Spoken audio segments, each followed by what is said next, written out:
王府厨房里，一桌好菜正冒着热气。哇，好多好吃的！叶团团抓起2只大虾，塞进嘴里。外面突然传来一阵兵器交击声，杀了他！叶团团吓得一哆嗦，嘴里的虾掉在地上。怎么偷吃自家东西，还要被杀？这团团吃太多了吗？仔仔别怕，外面的人不是来杀你的，我可是女帝系统，怎么绑了个奶娃还不能解绑？这做什么事儿？喊杀声越来越近，已将厨房包围。不好，嫂子快跑，这里危险！叶团团听到指令，立刻从凳子上滑下来。临走前还不忘端起那整整一盘白灼虾。还没听说过哪家女帝逃命还带吃的。叶团团推开厨房门，眼前是刀光剑影的残酷景象。10几个黑衣蒙面人正与王府侍卫激烈对争。杀了，冲啊！呜，好可怕！叶团团吓得闭上眼睛，只顾埋头往前冲。完了，偷吃被抓现行了。叶景涵身着玄色锦袍，身姿挺拔，面容冷峻，审视着手里提着的小奶娃。哪儿冒出来的贪吃小蠢货？叶团团也仰着小脸，打量着眼前的男人。仔仔，他就是你爹。爹。叶景涵眼神一冷，回忆何时有女。此时院内的厮杀已经结束，所有刺客都被制服。王爷，刺客23名已全部伏诛。王爷，这是团团小郡主，丢出去！王府不养无用之人。白姬浑身一僵，不敢动作。这谁下得去手啊？就在叶景涵准备亲自动手时，死吧，狗王爷！王爷小心！飞镖来势汹汹，众人反应不及。仔仔，把盘子举起来！叶团团举起手中的盘子，挡在叶景涵胸前。飞镖与瓷盘猛烈相撞，盘子瞬间4分5裂，与飞镖一同掉落在地。所有人都被这突如其来的一幕惊呆了。侍卫们立刻上前，将所有刺客带走。属下视察，请王爷责罚。叶景涵的目光从地上的碎片移开，落在了手里的小团子身上。他看到小团子一双小手被震得通红，小团子没哭，红着眼睛小手委屈巴巴。院子里跪了一地的人。爹，团团有用，不要把团团丢出去。叶景涵眉心微不可察地动了一下。今晚值夜的暗卫自己去领罚。是，谢王爷不杀之恩，小郡主真乃神人也。那时叶团团的双手被包扎成了2个白色的粽子，他坐在桌前，眼巴巴地看着厨房重新送来的一盘白灼虾。爹，饿，饭。叶景涵拿起筷子，又看了看他那被包得严严实实的小手，陷入了沉默。要不还是丢出去吧，不好养活。爹，仔仔，你是他救命恩人，让他喂你。爹，饿，喂。白姬，属下在。去找个婢女过来喂饭。是。过了一会儿，叶景涵把第12次粘到自己腿上的叶团团撕下来。一个穿着朴素的烧火婆子终于被白姬带了进来。叶景涵将叶团团交给婆子，自己起身走出内室。王爷，刺客的审讯计划已备妥。叶景涵闻到自己衣袍上沾染了奶香味，他眉头不自然地拧了一下。王爷放心，属下今晚亲自审问，一定查出幕后主使。叶景涵没有说话，只是看着内室的方向。内室烛火通明，烧火婆子正手足无措地站在一旁。叶团团坐在小凳子上，哇哇大哭。小郡主啊，您别哭了，属下给您翻个跟头，变个小戏法。哇呜！哭声实在太大，穿透力极强。正在廊下听取汇报的叶景涵皱着眉走了进来。怎么回事？这小团子就该看紧点。叶团团立刻止住哭声，张开小手，迈着小短腿就朝叶景涵跑过去。爹，疼！呜！叶景涵伸出一只手，推住了他的额头，阻止他粘到自己身上。疼？不是用了最好的止疼药吗？叶团团被挡住，挥舞着2只小手，他脚下一绊，摔坐在地上。他立刻手脚并用地爬过去，绕过叶景涵的大手，一把抱住了他的。叶团团裹着厚厚纱布的小手紧紧抱着叶景涵青灰色的金边袍子，显得格外突兀。他把他提到烛光下，这才发现他白嫩的小脸上多了几道红色的划痕。烧火婆子吓得连滚带爬的跪过来：“王爷饶命，是奴婢手太粗，给小郡主喂饭，不小心刮到他，奴婢罪该万死。”罚3个月月钱，调去后厨，不必再进小郡主身边。废物，喂个饭都喂不好。烧火婆子身体前倾，双手拱起，保持谢恩的姿势。叶团团被一只大手拎在半空中，她的脸颊微红，眼睛湿漉漉的眨巴着，表情可怜兮兮。爹，那又软又奶的小萌衣，让叶景涵拎着她的手不自觉松了松。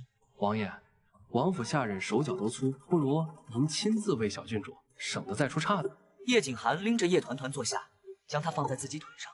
他拿起一只包好的白灼虾，递到她嘴边。嗷呜！叶景寒看着他凶猛的吃相，嘴角似乎微不可察的动了一下。他又拿起一只虾，嗷呜！叶景寒一只接一只喂，叶团团不停地吃，一盘白虾很快尽底。白姬连忙示意下人再送一盘进来。叶景寒拿起新的一只虾，正准备再喂，低头一看，小团子已经靠在他腿上睡着了。这么能吃又能睡，是本王的崽。叶景寒拎起他的后衣领，看了看不远处的床榻，手臂一扬，准备把它丢过去。白姬眼疾手快地在半空中接住叶团团，然后将它放在床榻上，盖好被子。我的祖宗！喂，小奶娃可不兴这么扔啊！翌日清晨，卧室内光线朦胧，叶景寒眉头紧锁，感到胸口一阵发闷。他睁开眼，刚要抬手看清眼前景象后，动作顿住了。看到趴在他身上睡得正香的小奶娃，叶团团睡得很沉，在床上滚了半圈，翻个身，咂巴咂巴嘴，继续睡。这小东西怎么在本王的床上？白姬端着洗漱用具进来。回王爷，昨晚您睡下后，小郡主半夜醒了，哭着找爹爹。府里下人以为您疼惜小郡主，没敢贸然拦着，她悄悄上了床。我向来浅眠，竟毫无察觉。叶景寒正疑惑间，突然感觉手臂一暖，一沉，小团子已经醒了，缠住了他的手臂。里衣没宽大袖袍，方便他抱抱。叶景寒试着抽了抽手臂，纹丝不动。叶团团眼睛还半闭着，小嘴一张一合，他一口咬在叶景寒的手臂上，叶景寒手臂肌肉瞬间绷紧。小郡主，王爷的手臂可不能咬哦。叶团团的脸部靠近叶景寒的手臂，脸颊轻触手臂。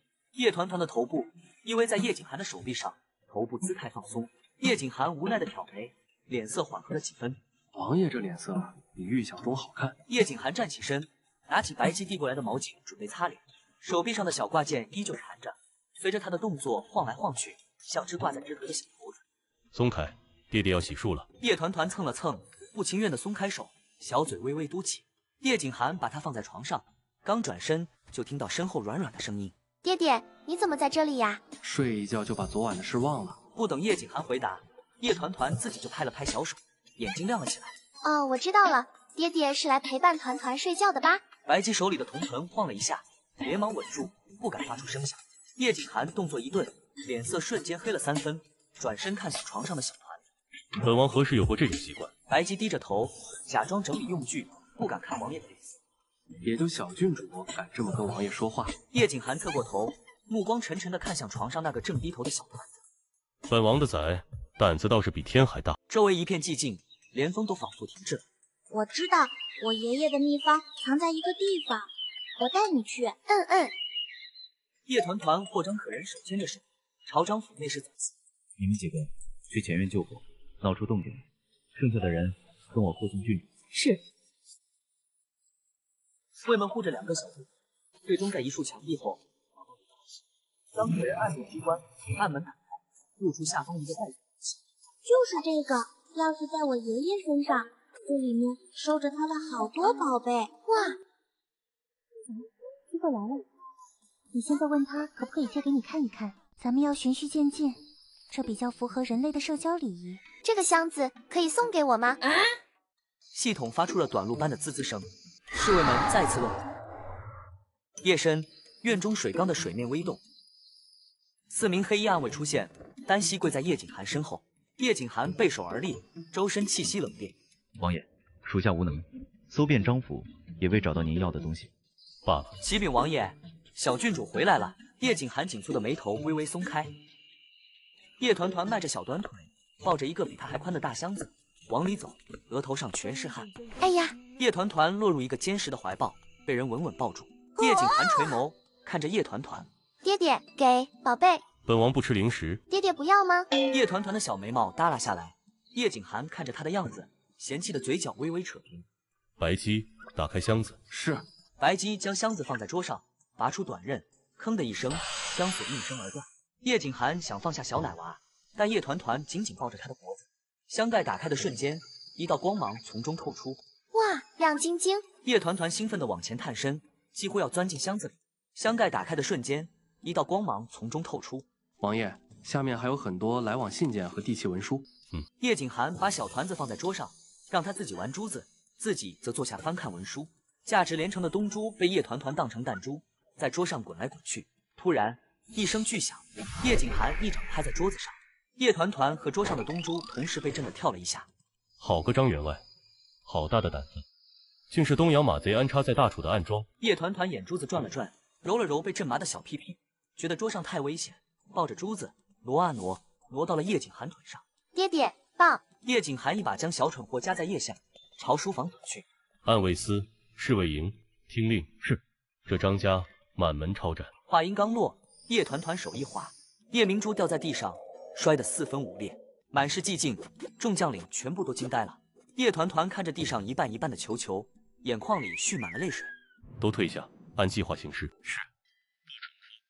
再哭，本王就打断你的腿。哇呜呜呜！爹爹欺负团团！呜呜呜呜！王爷，您要不会哄孩子，咱就别哄了，行吗？叶景寒看着他的样子，心里的烦躁竟消散了几分。白姬，属下在。今年东洋皇室可有给父皇进贡夜明珠？有，是一颗蓝光夜明珠，据闻有小儿头部大小。哇！加急修书一封，那颗夜明珠本王要了，送到青鸾城。是，属下这就去办。不哭了。叶团团抱着爹爹的手臂，小脑袋里想象着大猪猪。爹爹，团团帮你找到了东西，你还没奖励团团呢。说吧，想要什么奖励？诺，张家都要被砍头吗？他们做了错事。那张可人可不可以不要掉脑袋？原来他说的奖励竟是保一个人。张可人是谁？爹爹，你就答应团团吧。好，答应了。谢谢爹爹。叶团团小脸慢慢靠近叶景寒，嘴唇轻微撅起。七七说多亲也没积分的。叶团团收回了脑袋，在叶景寒怀里坐好。好个小团子，出去。白姬正好推门进来复命，看到这一幕，白姬一个箭步冲上前，张开双臂，叶团团从上方落下，嗖的一下，叶团团还没反应。咦，好快，还要再玩一次。我的小郡主啊，你还这么开心？遇上王爷这种爹，真是闻者落泪。说，什么事？王爷，文书已送出，张员外一家已控制，明日午时问斩。有个叫张。叶景寒想起刚才答应小团子的事，一时想不起名字，皱起了眉。张可人，张可人是叫张可人。那个叫张可人的，放生。是。另外，张员外供出的马贼位置。叶团团听不懂什么马贼，表情从迷茫转为若有所思。他乖乖坐着，小手缓慢而小心地从怀中掏出压扁的千层酥。爹爹，给。本王不饿。王爷怎么可以拒绝小郡主？小郡主肯定要哭了。然而，叶团团转头把小酥饼塞进嘴里，吃得津津有味。真是好单纯，一点都不伤心。叶景寒一边听着部署，一边分神看着吃得满嘴是渣的小奶娃。爹爹，张嘴嘴。叶景寒把嘴巴缓慢张开，仿佛鬼使神差般，一块甜腻的酥饼从手中落下，准确地塞入嘴中。哦，原来是这种平平无奇的味道。哇，爹爹真棒。回去睡觉。叶团团被白姬抱走了，白姬将叶团团放到床上，叶团团坐在雕花木床上，双腿悬空。小郡主，早些歇息，属下告退。拜拜，那给你。原来我也有份吗？小郡主是哪里来的小天使？今晚就让厨房多备些点心。叶景寒在庭院中央挥舞长剑，剑光凛冽，动作流畅有力。一旁的假山后面探出一个毛茸茸的小脑袋。叶景寒早已察觉，他收了剑势，看向假山。爹爹，早呀。这又是从哪块土里长出来的小萝卜头？想不想学武功？团团不学。没出息。叶团团也不生气，乖乖坐到一旁的石凳上，晃着小短腿，眼巴巴地等着开饭。叶景寒走过去，伸手捏了捏他的脸颊。爹爹，疼疼。早上吃白馒头。叶团团立刻从石凳上滑下来，结果刚跑2步就被门槛绊了一下，差点摔跤，转眼栽在了爹爹的膝盖上，吓得抱着他不撒手了。叶景寒逆着腿上的挂件，脸上露出无奈的表情。白姬，叫人把门槛拆了。是，王爷。蠢东西，还不松开！爹爹，团团要吃青椒红烧白面鸡，刚才爹爹的门槛差点绊倒团团。自己走路不看路，还怪门槛了。怪门槛就算了，还特地强调。好家伙，我们英明神武的九王爷，这辈子头一次被奶娃娃讹上了。不愧是能绑定女帝系统的崽，这操作简直戳在我筒子的心巴上，爱了爱了。小郡主真可爱，吃饭饭都这么可爱。毫无吃相。要是在京都，非得备餐3天3夜。爹爹，这个好吃，你咬一口。规矩什么的，不学也罢。英明神武的九王爷破天荒的多喝了一碗。叶团团躺在软榻上，叶景寒走过去将他从软榻上拎起来。软榻和好看爹爹的大腿，团团选择爹爹的大腿。王爷，马贼巢穴已查明，百姓有微词，属下愿带队前往。不必，本王亲自去。为什么马？听起来好好玩的样子，团团也要去。胡闹！小郡主，围剿马贼很危险。马贼听起来就很好玩呀，要去要去，团团要保护爹爹。这小蠢货倒还有几分孝心，去砍马贼的脑袋，哪里好玩了？可是团团不想在家里玩蚂蚁了。王府的蚂蚁见到他都得绕道走。小郡主果然天赋异禀。不准。那爹爹什么时候走？明日一早。那团团就不打扰爹爹了。叶团团背着小手，慢慢朝自己房间走去。小郡主也太可怜了，真是造孽啊！我要活捉几个马贼，回来给小郡主玩。天色微亮，王府门口千骑营与暗卫司将士九王爷作为清完城的重要排场那整个声势浩大。王爷，要不要和小郡主告别？不必。若不是看到王爷手指微缺，差点就信了。出发！一声令下，马车开始缓缓移动，队伍浩浩荡荡的出发。有点舍不得我们可爱的小郡主啊。马车驶出清完城，道路开始颠簸。随着马车左摇右晃，车内装饰品发出轻微的碰撞声。哎呦，疼疼疼！爹爹，用脚趾头想都知道是谁。谁？车内，叶团团揉着额头，从垫子下钻了出来。哦，是关关小郡主。没事了，没事了，散了吧。他挪啊挪，挪啊挪，卡住了。爹爹，嘿嘿，好巧啊！你怎么也在这里？你当我傻啊？这很巧吗？本王是不是说过不准你去？爹爹，团团头疼，他满腔火气，只剩下又好气又好笑。王爷，用您专用的金疮药啊！白姬指尖捏着的药膏迅速推入马车车窗内，叶团团手指轻柔地在额头红肿处涂抹药膏。既然跟出来了，怎么不早点出来？怕爹爹凶团团。蠢货！真以为本王不知道座位底下藏了只小老鼠吗？爹爹还是疼，要呼呼。本王一个大男人，哪里会呼呼？爹爹，爹爹，爹爹，本王不会。怎么就不会呢？这么简单的事。情急之下，白姬掀开车帘，示范性的嘟起嘴。王爷，呼呼就是轻轻吹一下气，呼。叶景寒眼神瞬间变得更加凌厉，透露出极度的不悦和警告。属下知错。罚俸半年。是。真当本王不知道什么是呼呼吗？地面收拾干净，叶景寒打水洗漱。叶景寒缓慢穿上外衣，白姬静静在一旁施力。床上的叶团团爬起来，想再次爬过来抱住爹爹的大腿。叶团团缠着纱布的手伸了出去，眼看就要碰到叶景寒华贵的衣角。叶景寒眼神一凛：“后山的狼喂了吗？”回王爷，尚未到喂食的时辰。叶团团的小手停在半空中，小嘴微微张开。爹爹，爹爹要打人，喂狼吗？他吓得把小手头缩了回去。叶景寒看着他的样子，心里想着还不算太笨。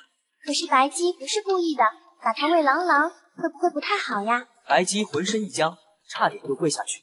叶景寒刚缓和的脸色又冷了下去。叶团团挠了挠脸蛋，他爬下床，迈着小短腿跑到叶景寒面前，一把抱住他的腿，然后努力往上爬，坐在他腿上。爹爹，你心口还疼吗？他伸出一只手，在他胸口昨天被暗器击中的地方轻轻揉了揉。爹爹要是还疼的话，团团有药药，爹爹跟我去拿。叶景寒看着那只还没自己掌心一半大的小手，鬼使神差的真的伸出手握住了。一大一小手牵着手走在王府的石子路上，沿途洒扫的下人纷纷跪地请安，大气不敢出，只敢用余光看着。叶团团小短腿走得飞快，但他走3步才抵得上叶景寒1步。等走到荒凉的后院时，他已经额头冒汗。叶团团抓起叶景寒垂下的宽大袖袍，对着自己的小脸就是一顿猛擦。叶景寒一把拎起叶团团的衣袖，将他提溜到半空中。不准用本王的衣服擦汗。叶团团呆住了。哇，爹爹声音真好听。这是他第一次听爹爹说这么长一句话。叶景寒正想再教育一下，却见一个下人提着食盒走进前方一间破败的小屋。叶景寒眉头紧锁。你原来就住在这里？爹爹，欢迎来团团的家。叶景寒的目光扫过四周，屋顶破了个大洞，窗户用烂木条钉着。叶景寒走进小屋后，一脚踹开房门。屋内光线昏暗，一张满是灰尘的小桌上放着一碗清汤寡水。叶景寒周身的气压降至冰点。叶团团迈着小短腿跑到墙角一个破烂的柜子前，踮起脚尖，从里面捧出一个小瓷瓶。爹爹，给，要用了就不疼了。这是谁给你的？爹爹。叶景寒看着瓷瓶的粉末，深吸一口气，压下怒火，朝屋外喊道：“来人！王爷，奴才在。去把所有后院管事都给本王叫来。”叶景寒的目光落到桌上那碗馊饭上。你平时就吃这个？不过有时候会有点点肉末。叶景寒拳头瞬间握紧，他的崽，他可以丢，可以嫌弃，但别人动他一根汗毛都不行。白姬领着后院一众管事，下人乌泱泱的跪了一地，瑟瑟发抖。叶景寒单手抱着叶团团走出来，居高临下的看着跪着的众人，说：“谁负责小郡主的居住和饮食？”是奴才。王爷饶命！王爷饶命啊！话音刚落，两名侍卫上前将那管事拖了出去。不远处传来一声凄厉的惨叫，然后戛然而止。叶团团吓得一哆嗦，埋进叶景寒的怀里。叶景寒感受到怀里小东西的依赖，大手抚上他的背。不怕，本王今日给你做主。爹爹，你真好。叶景寒感觉到脖颈处温热的触感，身体又是一僵。虽然心里嫌弃，但他抱着叶团团的手臂却收得更紧了些。小屋院外，王爷开恩，郡主开恩，再也不敢了，求王爷饶过奴才这一次。叶景寒面无表情，他低头看向怀里的小奶团。过来，你想怎么处置他们？处置，这是什么意思呀？仔仔，处置的意思就是问你想让他们怎么死。你可是将来的女帝，一定要拿出女帝的气势来。叶团团想捏紧小拳头，但看到手上包着的纱布，只能作罢。小郡主饶命，奴才以后每顿都给您做大。小郡主，再给奴才一次机会。叶景寒听到这话，眉头微蹙，蠢货，别被骗了。就在这时，叶团团抬起小脸，用一种天真无邪的表情看向叶景寒。爹爹，后山的郎朗喂了吗？此话一出，全场瞬间死寂，周围的下人个个脸色惨白，惊恐地看着叶团团。小郡主的意思是要把这一家子拿去喂狼撕，尸骨无存啊！才3岁就这么狠啊！真是生的其父真传。地上的下人已经吓得浑身筛糠，瘫软在地。叶景寒原本紧绷的嘴角，此刻微微上扬，掀起一个几乎看不见的弧度。不错，是本王的崽。小郡主一战成名，整个王府都知道她喜欢丢去喂。叶团团蹲在矮木丛里，想摘一片叶子，一个丫鬟立刻摘下一片叶子。他们好奇怪呀。仔仔，看见没？这就是气势。你终于有点未来女帝该有的样子了。嗨，仔仔，你要抱紧你爹爹那条粗大腿，在这个吃人不吐骨头的地方活下去，等待走上女帝大道。抱大腿，好呀。叶团团蹲在矮木丛中，外面的人完全听说了吗？管家今天出去找新丫鬟了，说是王府要找人专门伺候小郡主。当然听说了，王爷这是重视起来了，整个后院都修葺。小郡主就一个小女娃，出那么多房间，多浪费。谁说不住人？以前这后院可是有过几个女主人的。叶团团、霍团七七同时竖起了耳朵。火火要聊九王爷的私生活了。后来呢？后来都死了呗。第一个小妾被刺客所杀，第二个是王爷亲手所杀，第三个更惨，被马贼挟持。王爷当时一见直接把2个人穿了糖葫芦。新来的丫鬟 A 吓得不敢出声。矮木丛里，叶团团觉得手里的泥巴突然不香了。爹爹这么凶残的吗？仔仔不要怕，你爹位高权重，手上多些杀戮是应该的。你以后当了女帝，也要踩着无数人的尸体，才能走上95之尊。七七是说团团以后也会变成爹爹那样吗？所以仔仔你要适应。那我不当女帝了。别啊，祖宗！仔仔你听我说，当了女帝就没人敢欺负你了。叶团团纠结地抠了抠小手，还可以吃上全世界所有好吃的东西。全世界所有的好吃的吗？可是爹爹也可以给我好吃的呀，我问爹爹要就行了。这才认识多久，就这么信任他了？边境异动必须在入宫前书房外，叶团团玩手上的绷带被拆了，他吭哧吭哧地搬来一个小凳子，放在书房窗户下。韩七七说了，我要抱爹爹大腿。他小手扒住窗框，使出吃奶的力气，想学着画本里的高手一样潇洒翻进去。叶团团小小的身子在空中划出一个弧形。我来啦！叶团团脸朝下，四仰八叉地摔在书房的地板上，成了一个小小的奶饼。哎呦，我的小郡主，喂，您这是做什么呀？可摔疼了没有？我这日防夜防，就怕王爷不小心把小郡主给摔了碰了。哪知道小郡主自己摔自己啊，真是防得了爹，防不了仔。叶团团眼眶蓄满泪，强忍着，小嘴巴紧紧抿着，不想让眼泪掉下来。她从白姬怀里挣扎下来，朝着出案后的叶景涵过去。爹爹，叶景涵低头看着腿边挂着的小奶包，他伸出大手，一把将叶团团捞起来，让他坐在自己腿上，继续看向众将领。刺客的源头查清楚了吗？将领们表面正襟危坐，却偷跑。王爷的书房可是禁地，除了我们几个，谁敢靠近？看来传言是真的，这位小郡主当真是得宠了。这小郡主直接翻窗进来，王爷竟然半点不恼。瞧这架势，以后在王府可得绕着这位小祖宗走。叶团团坐在爹爹怀里，额头上的疼痛似乎都减轻了不少。哇，爹爹真有用。喂，明明是我给你吃了疗伤药，仔仔，你怎么能把力劲加到你爹身上？叶团团假装没听，打量将领。回王爷，刺客出自张员外家，指示什么？张员外素有善名，贸然动他，恐引非议。叶团团窝在爹爹怀里，小脑袋靠着他结实的胸膛。爹爹身上的味道真好闻，爹爹长得真好看。啧啧，没见过这么贪吃懒惰的宿主。正在此时，书房门被轻轻敲响。王爷新买来的婢女到了。叶景涵低头看了一眼叶团团头上的大包，单手拎起她的后衣领。去，让婢女给你上药。叶景涵单手拎着叶团团移动到白姬面前，白姬连忙伸出双手。是王爷，属下这就带小郡主去。白姬抱着叶团团转身，两人逐渐走向书房门口。不到一炷香的时间，书房门被猛地撞开。王爷，不好了！小郡主被挟持了。叶景涵脸色骤变，一脚踹开挡路的管家，朝着后院疾步而去。叶景涵冲进后院，就看到一众侍卫已经将院子中央团团围住。一位黑衣穿着的女刺客正用一片碎瓷片死死抵在叶团团脖子上。叶团团小脸惨白，眼中含着泪花，表情惊恐。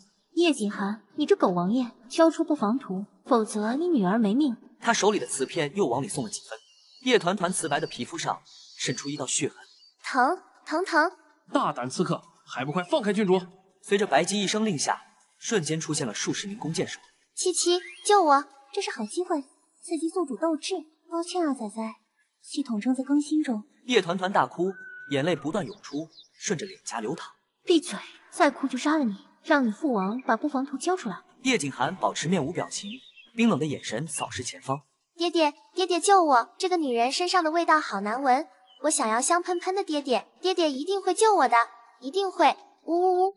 放了他！把布防图给我，我就放人。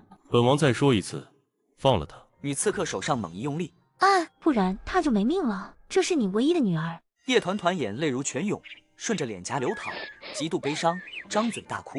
好疼，好冷，爹爹为什么还不救团团？呜呜呜！叶景涵眉头紧锁，眉毛轻微抖动，眼神中闪过一丝情绪。女刺客见这招有效，正准备故技重施，叶景涵却转过身去，背对着他们。那本王就当没有这个女儿。他抬起手，一个杀伐果断的手势即将做出。完了，暴君果然六亲不认。仔仔，闭上眼睛。就在叶景涵即将下令放箭的瞬间，一道微不可察的暗光闪过，女刺客指尖夹着的瓷片瞬间崩裂，化为细小的粉末，从指缝间滑落。什么？刺客失神刹那，神射手抓住机会，一支利箭破空而出，带着呼啸声快速飞行，直射向女刺客处。利箭精准射中身女刺客胸口，她身体猛地一颤，双眼圆睁，身体向后倒去，脸上仍带着震惊和不可置信。女刺客手上一松，叶团团小小的身子掉了下来。白姬脚尖一点，飞身上前，将叶团团接在怀里。小郡主，您没事吧？叶团团止住了哭声，小脸上残留的泪痕清晰可见。叶团团的眼神从茫然转为坚定，带着受伤的情绪。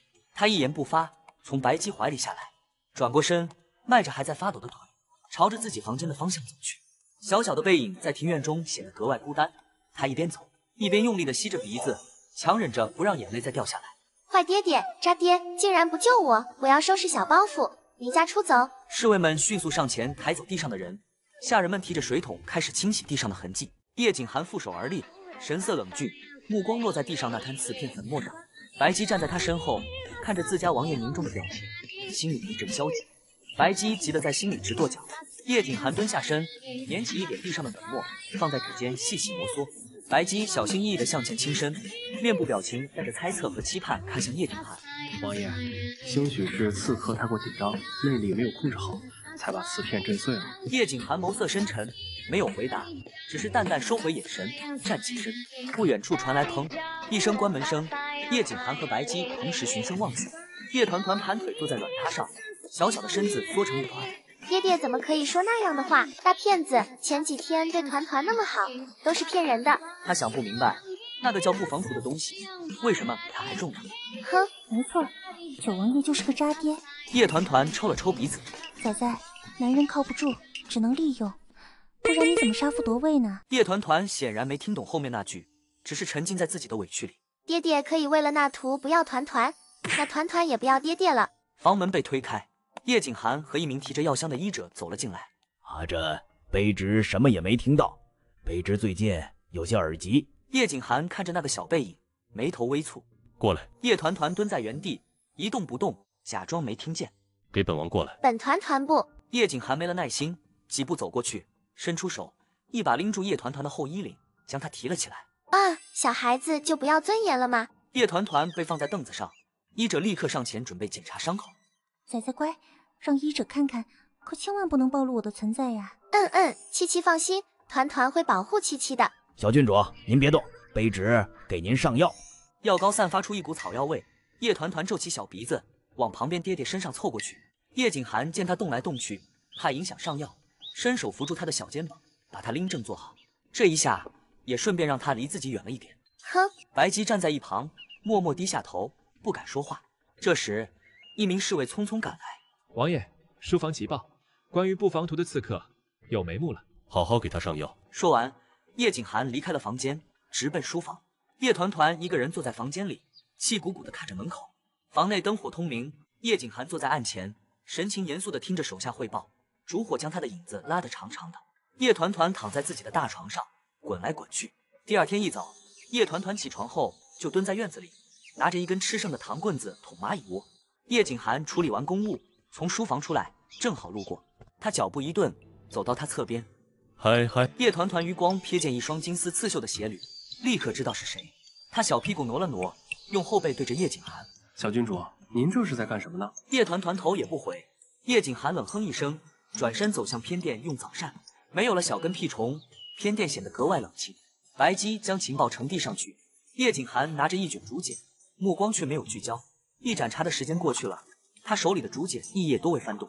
这第一页就是张员外勾结外党的事。王爷怎么看了这么久？王爷这是走神了？白姬心里有了数。王爷，已是用膳时间了，厨房新送来白虾，今日午膳吃这个。叶景寒起身朝用膳的厢房走去，白姬立刻安排下人去请叶团团。不到半刻钟，下人就一脸为难地跑了回来。白市长，小郡主说，她说她不饿。白姬震惊，叶团团抱着自己的小玩偶坐在床上，肚子发出了抗议。可是仔仔，肚子真的不会饿吗？不会。肚子叫得更大声了。叶团团小脸一红。就在叶团团在尊严和干饭之间激烈斗争时，他的小鼻子忽然动了动。叶团团用力嗅了嗅空气，这是什么味道？好香啊！哎，你听说了吗？后院新来了个大厨，做的菜好吃极了。听说了，白市长试菜，差点把舌头都吞下去了。门缝里，叶团团的小耳朵贴在门上，眼睛瞪得圆溜溜的。那位大厨最擅长白灼虾，光闻一闻，馋虫都勾出来了。空气中似乎真的飘来了一丝若有似无的香味，香的小团子口水都要流下来了。叶团团揉了揉身上的玩偶，感到饿了。房门被他从里面推开，他迈步走出。小郡主，中午好。小郡主用午膳了吗？本团团不饿，本团团要出去散步。是。叶团团迈着两条小短腿，在院子里东逛逛，西晃晃，脚步却不受控制地朝着香味飘来的方向走去。快收了，别扇了，人已经引来了。仔仔，要不就原谅你爹爹了。我不原谅，不过这又不耽误吃饭，我可以一边吃饭一边不原谅他。叶团团走了进去，他爬上一个离自己最近的凳子坐好。小郡主，您慢用。平时都是坐在他身边的，今天倒好，还没教规矩，就自己知道坐凳子了。莫名的，我们九王爷心里就不太舒服了。团团满眼都是那盘离他最远的白灼虾。叶团团眼睛一亮，他一下从凳子上滑了下来，朝着叶景寒那边走过去。叶景寒阴沉的脸色稍稍缓和。看来这个小团子也不是全然蠢笨，还知道过来找本王。呼，这下好了，离虾虾近了。白姬正要上前帮忙挪动碗筷，一抬头就看到自家王爷黑如锅底的脸色。先吃这个吧。叶景寒将碗重重的放在桌上。叶团团想着要吃快一点才行，他又抓了2个塞进嘴里。堂堂郡主毫无礼仪，谁允许你用手吃的？白姬心里咯噔一下，想着完了，这么大一顶帽子扣下来，小郡主要哭了。堂堂郡主，谁是郡主？团团不是。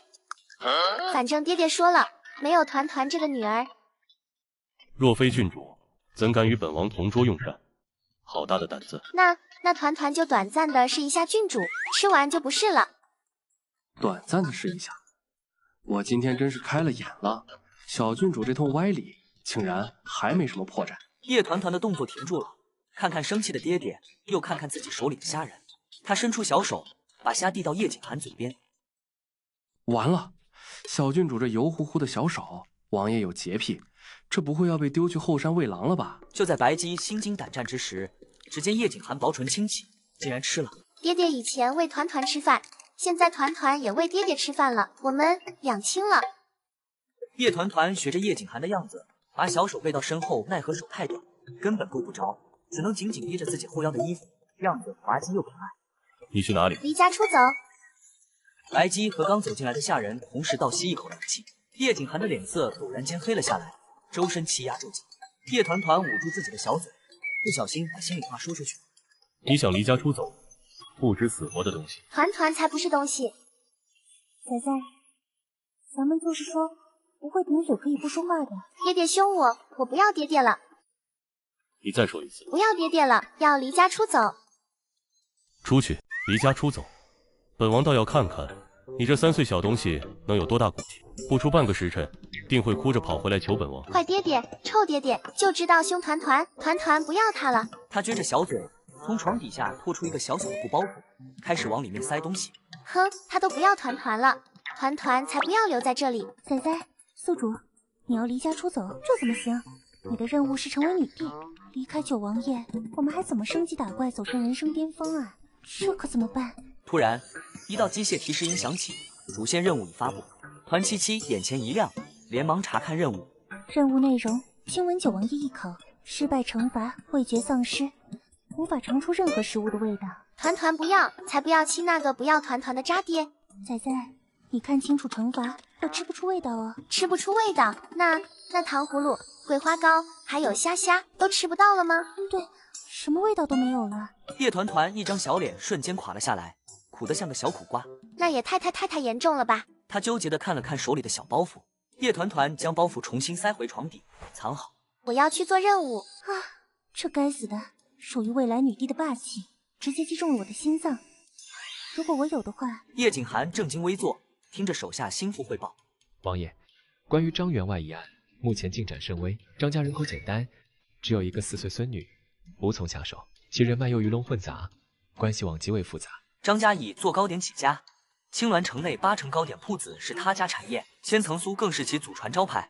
哼，果然回来了，看你怎么跟本王求。书房门被推开，叶团团冲了进来。小郡主不是离家出走了吗？怎么这么快就回来了？叶团团目标明确，直冲叶景寒而来，往他身上爬。放肆！成何体统？怎可往本王身上爬？暗卫们看着王爷嘴上呵斥，身体却一动不动。懂了，王爷就是嘴硬。张员外寿宴是个机会，但我们苦无由头进入张府，他不敢直接邀请王爷您，这便是以下犯上。整个书房瞬间安静下来，只听啵一声清脆响亮的声音，所有人都瞪大了眼睛，不可思议地看着叶团团。看到了什么？小郡主亲了王爷。完了，这下小郡主不会又要被丢出去了吧？继续。叶团团以为爹爹在鼓励自己，捂着叶锦寒的脸，啵，又是一口。书房内响起一片倒吸凉气的声音。本王是说，汇报继续。积分呢？积分呢？快给团团！叮，恭喜宿主获得10积分，当前余额10。为什么是10？团团亲了2下，应该是20。别以为团团不识数，团团已经3岁了。仔仔，同一个任务不能重复刷分哦。哼，不早说，白亲了。七七，积分可以换千层酥吗？仔仔，积分商城应有尽有，但那是万灵石，用来保命的。你换个千层酥也太……张员外寿宴是个机会，但我们苦无由头进入张府，他不敢直接邀请王爷您，这便是以下犯上。我要吃千层酥。整个书房再次安静，几个暗卫先是一愣，随即眼中爆发出光芒。郡主英明，看吧，他们都说团团英明。对啊，王爷不便前往，可小郡主想吃千层酥，那就不一样了。张员外若以此为由邀请小郡主，便是投其所好，合情合理。真想吃？想吃。不是要离家出走吗？不走了。哦，真不走了？先吃了千层酥再说。九王府小郡主喜好千层酥之事，在青鸾城传开了，贩夫走卒都开始张罗着改行卖千层酥。当天晚上，张员外就亲自将请柬送来了九王府。寿宴当天会单独拿出最好的院子，给小郡主办一场千酥宴，这不摆明了要把王府的人隔开吗？只要进去了，接下来的就交给暗卫，一寸一寸的找，总能找到有用的东西。一顶装饰的花里胡哨，插满了鲜花的小轿碾停在张府门前，引人注目。张府的下人们从院内一直跪到府门口，黑压压一片。他穿着一身粉色华袄，脚上一双带着金线的刺绣猫猫鞋，打量着眼前跪了一地的人。哇，真好，不愧是未来的女帝，见人给她下跪，真是一点心理负担都没有。本团团要吃千层酥。是，郡主，请千酥宴早已备好，请郡主这边走。地上铺着长长的蒲头，从府门口一直延伸到举办宴席的小院。忽然，他停下脚步，看到人群中有一个和自己差不多大的小女孩儿，正怯生生地偷看他。你也是个小不点。小女孩儿的目光落在叶团团华丽的衣裳、可爱的鞋上，满是羡慕。你是谁呀？我草名张可人，是张员外的孙女。哦，那你跟我一起去吃吧。叶团团向张可人伸出小手，张可人攥着帕子，有些犹豫，但看着叶团团真诚的眼睛，还是鼓起勇气，把自己的小手放了上去。仔仔，这个张可人今天会被拐卖，以后都吃不上饭。吃不上饭，那太可怜了。张可人今年4岁，已上2年私塾，颇有名气。在其祖父60大寿这天，被贼人掳走，卖入儿子，成为乐器。之后1年，张员外通敌叛变，被九王爷就地格杀。直到17岁逃出来时，张家早已不在。那是什么？是不给人吃饭的地方吗？太糟糕了。七七，那我要怎么帮他呢？仔仔需要购买一个锦囊，要消耗5积分。好，买。叮，锦囊购买成功。叶团团脑海中瞬间出现了张可人即将被拐走的时间和地点。院子里摆满了各式各样的点心，香气四溢，有以千层酥为最。小郡主还有什么想吃的，尽管告诉老奴。不用了，退下吧。这个老爷吩咐老奴必须在此伺候。磨叽什么？郡主让你退下，你听不懂？侍卫的刀出鞘1寸，寒光闪过，管家吓得腿一软，连滚带爬的跑了。管家一走，张可人胆子大了些，偷偷看着叶团团。叶团团做没做样，直接用手抓起点心就往嘴里塞。张可人跑到点心台前，挑了一块最好看的桂花酥递给叶团团。郡主，这个好吃。哇，真的好好吃，以后我保护你。好啊。小姐，老爷叫您去前厅帮忙招呼客人。张可人有些不舍地看了一眼叶团团，还是跟着丫鬟走了。要带回去给爹爹尝尝呢。走水了，走水了！侍卫们警惕起来，将叶团团围在中间。郡主，此地不宜久留，我们快回去。不，本团团想去张家的厨房看看。之前可人说厨房正在烤红薯。烤红薯？郡主，都什么时候了？谁不带我去，我就让他去后山喂狼狼。侍卫们脊背一凉，虽然是奶声奶气的话，却透着不容置疑的威严。是，属下遵命，请郡主跟紧我们。七七，我们现在是去救张可人吗？对，很快就会有人从厨房后面的小树林里把张可人拐走。侍卫们护着叶团团刚到厨房附近，就听到树林里传来一声压抑的尖叫。谁？侍卫们立刻拔刀，将叶团团护在身后。叶团团眼尖，在草丛边上看到了一只掉落的绣花鞋。呀，是张可人的鞋，他的鞋丢了。郡主，危险，快回来！树林深处，一个脸上有刀疤的男人正用布堵住张可人的嘴，想把他塞进麻袋。突然，10几个手持利刃的王府侍卫从天而降，将他团团围住。刀疤男腿一软，直接瘫坐在地。张可人，我说过我会保护你。同类纵横，仔仔终于有点未来女帝的样子了。侍卫们迅速将刀疤男绑了起来，救下吓得瑟瑟发抖的张可人。张可人哭着扑过来，2只小手紧紧攥着叶团团的裙角不肯松开。仔仔，机会来了，快安慰他，跟他搞好关系，然后问他知不知道家里最宝贝的东西藏在哪里。别忘了你爹的任务。哦，要这么麻烦吗？当然啦，你要和别人关系足够好，别人才会愿意告诉你秘密。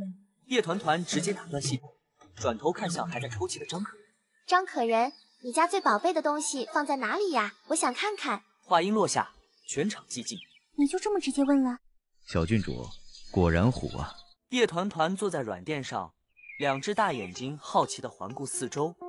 还没人敢这么违抗本王的命令，说了不让他出来，还偷跑，好大的胆子！团团又不是为了出去玩，团团是担心爹爹，团团是怕爹爹吃不饱，所以才跟来的。叶团团从包袱里拿出一堆酥饼，堆在叶景涵面前。哦，是吗？为什么带出来的全是他自己爱吃的？叶团团见爹爹不为所动，眼珠一转，立刻换了策略。爹爹不生气，团团给你讲故事。什么故事？从前有一个小团团，他和爹爹一起出去玩。虽然小团子现编的故事非常无聊，但对比外面单调的景色，叶景涵竟觉得还算有意思。它就像一颗小炮弹，嗖的一下就从车窗飞了出去。叶团团在空中划出一道抛物线，周围的暗卫飞快接住了他。好险好险，接住了！小郡主真是好单纯，又被王爷丢出来，还不知道小战唇遇上这么个爹，真是闻者落泪，听者伤心。小郡主，没吓着吧？哇，刚才发生了什么？怎么突然一下子就飞起来了？好棒！树林中的树叶被一阵阴冷的风吹动，沙沙作响。暗卫们瞬间警觉，眼神警觉地扫视树林，手掌紧握刀柄。来者何人？敢挡九王爷座驾，不想活了吗？树林深处传来杂乱的脚步声，地面的落叶因震动而轻微跳动。10几个蒙面黑衣人手持利刃从林中冲杀出来，千骑营士兵迎战，刀剑碰撞声不绝于耳。小郡主不怕？暗卫只顾着哄叶团团，却没注意到他们的目标正是怀里的小郡主。5个蒙面人突然脱离战团，齐齐攻向抱着叶团团的暗卫。暗卫以1敌5，连连后退，眼看一把利刃就要刺向叶团团，闪着荧光的长剑从马车内急速飞出，剑尖划过空气，银剑一连串穿过3个蒙面人的胸膛。寒霜剑，没错，这把银剑就是九王爷的寒霜，传闻中除了九王爷，无人能拔出的神剑。天哪，王爷竟然亲自动手了！昨天哪个龟儿子说王爷不宠小郡主的？这都动用寒霜了，还叫不宠？王爷，您的剑。哇，刚才是爹爹的剑吗？好帅哦！郡主小心！白姬话音未落，叶团团的手指刚碰到剑柄。呀！小蠢货！爹爹，手凉。叶景涵正在听白姬汇报，叶团团把小手塞进爹爹袖子里去。爹爹，为什么这么多人要杀你呀？小郡主真是太勇了，怎么什么都敢问啊？你确定是来杀本王的？小郡主，好像这一次的人是冲着您来的。冲我来的？为什么呀？团团又没吃他们家的大米。哦，团团知道了，是因为我是爹爹的女儿才杀我的吧？哎，没关系，团团不嫌弃爹爹，连累团团。不害怕？不害怕，团团有爹爹保护，谁都不怕。等以后团团长大了，也要保护爹爹。叶景涵垂眸看着怀里的小蠢货，心中最坚硬的一块地方莫名塌陷了。王爷，审问清楚了，这些人是东洋马贼，想劫持小郡主作为人质。传令下去，明日在丰山县歇脚，暗卫司先行，千骑营随后夹击。听不懂军事安排，但是听懂了明天要去县里玩。爹爹，那个丰山县都有什么好吃的呀？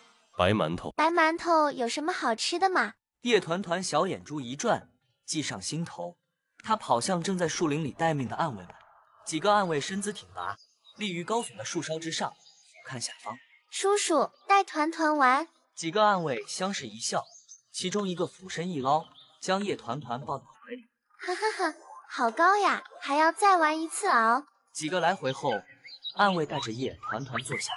小郡主，叔叔带你去飞天下第一高楼。第一高楼，那可是大楚最高的地方，能看见小狐狸洗澡，和尚偷吃鸡肉。哇，好想看！小郡主，这是灵腿，叫蛇腿，好吃。其他暗卫见状，也纷纷从怀里掏出自己的蛇脆。白姬正好走过来传达命令，嘴角一抽，这群小子居然带着小郡主集体偷懒吃零食。白姬吹响一声哨声，唰，暗卫们瞬间收起零嘴。你们小郡主怎么在树上？话音刚落，蹭，暗卫们瞬间消失得无影无踪。白姬抱着叶团团从树上下来，叶团团怀里还揣着五花八门的零嘴，甚至有一包用小花布包着的瓜子。叶景寒缓步走来，目光落在叶团团怀里的零嘴上，眼神微沉。想飞？哇，比暗卫叔叔飞得高，爹爹好厉害哦！叶景寒抱着他越飞越高，在林间辗转腾挪。呀，我的吃！叶景寒看也不看，抱着他朝着远处客栈的屋顶飞去。叶团团可爱的小脸皱成一团，小嘴撅得老高。夜晚，一行人抵达峰山县客栈，飞累了的叶团团一进房间就扑到床上，霸占了整张床。叶景寒站在床边看着他，眉头微蹙。王爷这次居然没把小郡主丢出来，害王爷真的变了。第二天中午，叶团团睡眼惺忪的醒来，丫鬟端上来的早膳，赫然是一个白白胖胖的大馒头。不吃，团团不吃。为什么不吃？白馒头有什么好吃的？团团要吃肉肉。那你想吃什么？白切鸡、火烧驴打滚、心动揉肉、四喜丸子、清蒸桂鱼小花篮。爹爹，团团饿，不想吃馒头吗？王爷，卤水鸡已送到隔壁厢房。白姬还没说完，叶团团已经飞快地冲向了隔壁厢房。这小蠢货，怕不是天生就有轻功天赋。叶团团坐在桌边，抱着一只大鸡腿，吃得满嘴是油。叶团团吃饱喝足，跑到窗边，即是街道上人流涌动，摊位前的旗帆随风飘动。爹爹，出去玩。不行。爹爹，闭嘴。爹爹，走吧。哦耶，逛街喽。峰山县灯火通明，夜市热闹非凡。一家手打土豆麻薯的摊位前排起了长队，一个毛茸茸的小脑袋突然从窗口里探了出来，吓了摊主一跳。小姑娘，你不可以把头伸进来。团团只是想看看还要多久才能做到团团的而已。摊主看着他着急又可爱的模样，脸上的惊愕表情逐渐转变为无奈又宠溺的笑容，嘴角上扬，心里软，只好优先给他做了一份。爹爹吃吗？不吃。哦，那团团自己吃吧。小郡主还要吃什么？那个叉烧包，还有烤红薯、西瓜饭、糖葫芦。好嘞！白姬立刻化身采购小能手，在各个摊位间穿梭排队。不一会儿，白姬不仅抱回来一大堆零食，手里还多了2个漂亮小夹子。哎呀，我们小郡主更可爱了。叶团团带着花花小夹子，向白姬露出甜美的笑容。这真的是那个名将白姬，怎么像个傻子？叶景寒回过神，低头便看到叶团团腮帮子吃得鼓鼓。还吃？你也不看看你的小肚肚？难道团团的小肚肚不可爱吗？可爱，崽子最可爱。可爱？小郡主拥有全天下最可爱的小肚肚。最可爱？他的侍卫长多少有点大病，平翘舌都分不清了。人潮汹涌，个子小小的叶团团瞬间被淹没，什么都看不见了。爹爹，抱抱。那双水汪汪的大眼睛天真无邪，就算是冷面王爷也无法拒绝。叶景寒弯腰将他抱了起来，让他骑在自己脖子上。叶团团的视野瞬间开阔，他好奇地看着周围，看到了好多姨姨们，自然也看到了他们。哇，那边那个男人好英俊。峰山县什么时候出了这样的美男子了？看到了，真的好看。这真的不是柳春河畔的男子头牌吗？好看是好看，可惜已经有家室了。没看到人家还抱了个小娃娃吗？还真是，不过好像没看到娃娃的娘，她该不会是官夫吧？你们说，我有机会做小娃娃的后娘吗？做后娘，我看你这算盘打不响，除非你把人抢了回去，做个压寨美人夫君。那肯定能让隔壁山寨的人羡慕死。美人在怀，啧。几个女人说着说着，竟一起放肆地笑了起来。叶景寒的脸色瞬间冰寒，周身气压骤降，他下颌肌肉明显绷紧，牙关紧咬，极度愤怒。完了！敢说王爷是美人，这几个疯婆娘当真是踩到了王爷的雷区。叶景寒眼中闪过一丝杀气，开始思考。王爷，小郡主年纪还小，别见血。也罢。爹爹，什么是美人压寨夫君啊？叶团团水汪汪的大眼睛眨动，纯真无邪地看向叶景。听到了，小郡主居然听到了。好了，这几个女人死定了。说本王是美人，已经是死罪。白姬，去查一下他们是哪个山头的，一锅端了。是。七七，什么是美人压寨夫君啊？仔仔，压寨夫君的意思呢，就是要和你爹爹永远一起生活。哦，聪明团团明白了，等团团长大了，就要抢了爹爹做压寨夫君。叶景寒前进的脚步猛地一顿，他抬手叫住正要离开的白姬。回来，王爷这是大发善心了。一锅端就不必了。查出来地方之后，派兵把山头直接给本王踏平了，一只老鼠都不能放过。这些个误人宰宰的该死女人。夜晚的街道上，叶景寒抱着叶团团，脸色冰冷。虽然不知道发生了什么，但团团能感觉到爹爹似乎生气了。他想用自己的方式安慰一下这个爱生气的爹爹。说吧，又想吃什么了？九王爷深知这个小蠢货的套路，这么乖巧，必然有所图。才不是想吃什么呢，是想哄哄爹爹。叶团团刚要开口解释，眼神突然被不远处的小摊吸引。一口油锅里，金黄色的丸子正在滋滋作响，香气四溢。爹爹，团团想吃那个。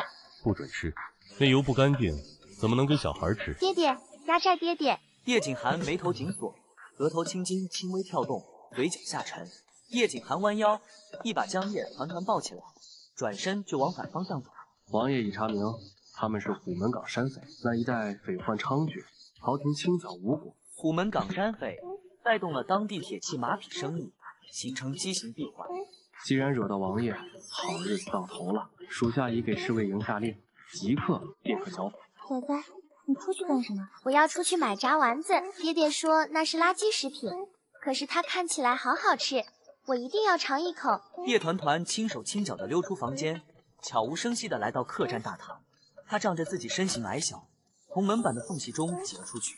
刚站稳在街上，叶团团正左右张望着炸丸子小贩的方向，忽然一只大手从后面伸出，猛地捂住了他的嘴。下一秒，叶团团被人整个抱起，迅速脱离了原地。啊，这是什么新游戏吗？仔仔，你这是被绑架了。什么？呜呜呜呜呜呜呜呜！他想霸气的喊，但发出的声音却毫无威慑力。绑架的汉子嫌他吵闹，腾出一只手在他后颈上用力一劈。叶团团眼前一黑，身体慢慢软倒，瞬间晕了过去。仔仔，漆黑的小巷里，一个人贩子扛着一个麻袋，飞快地消失在夜色中。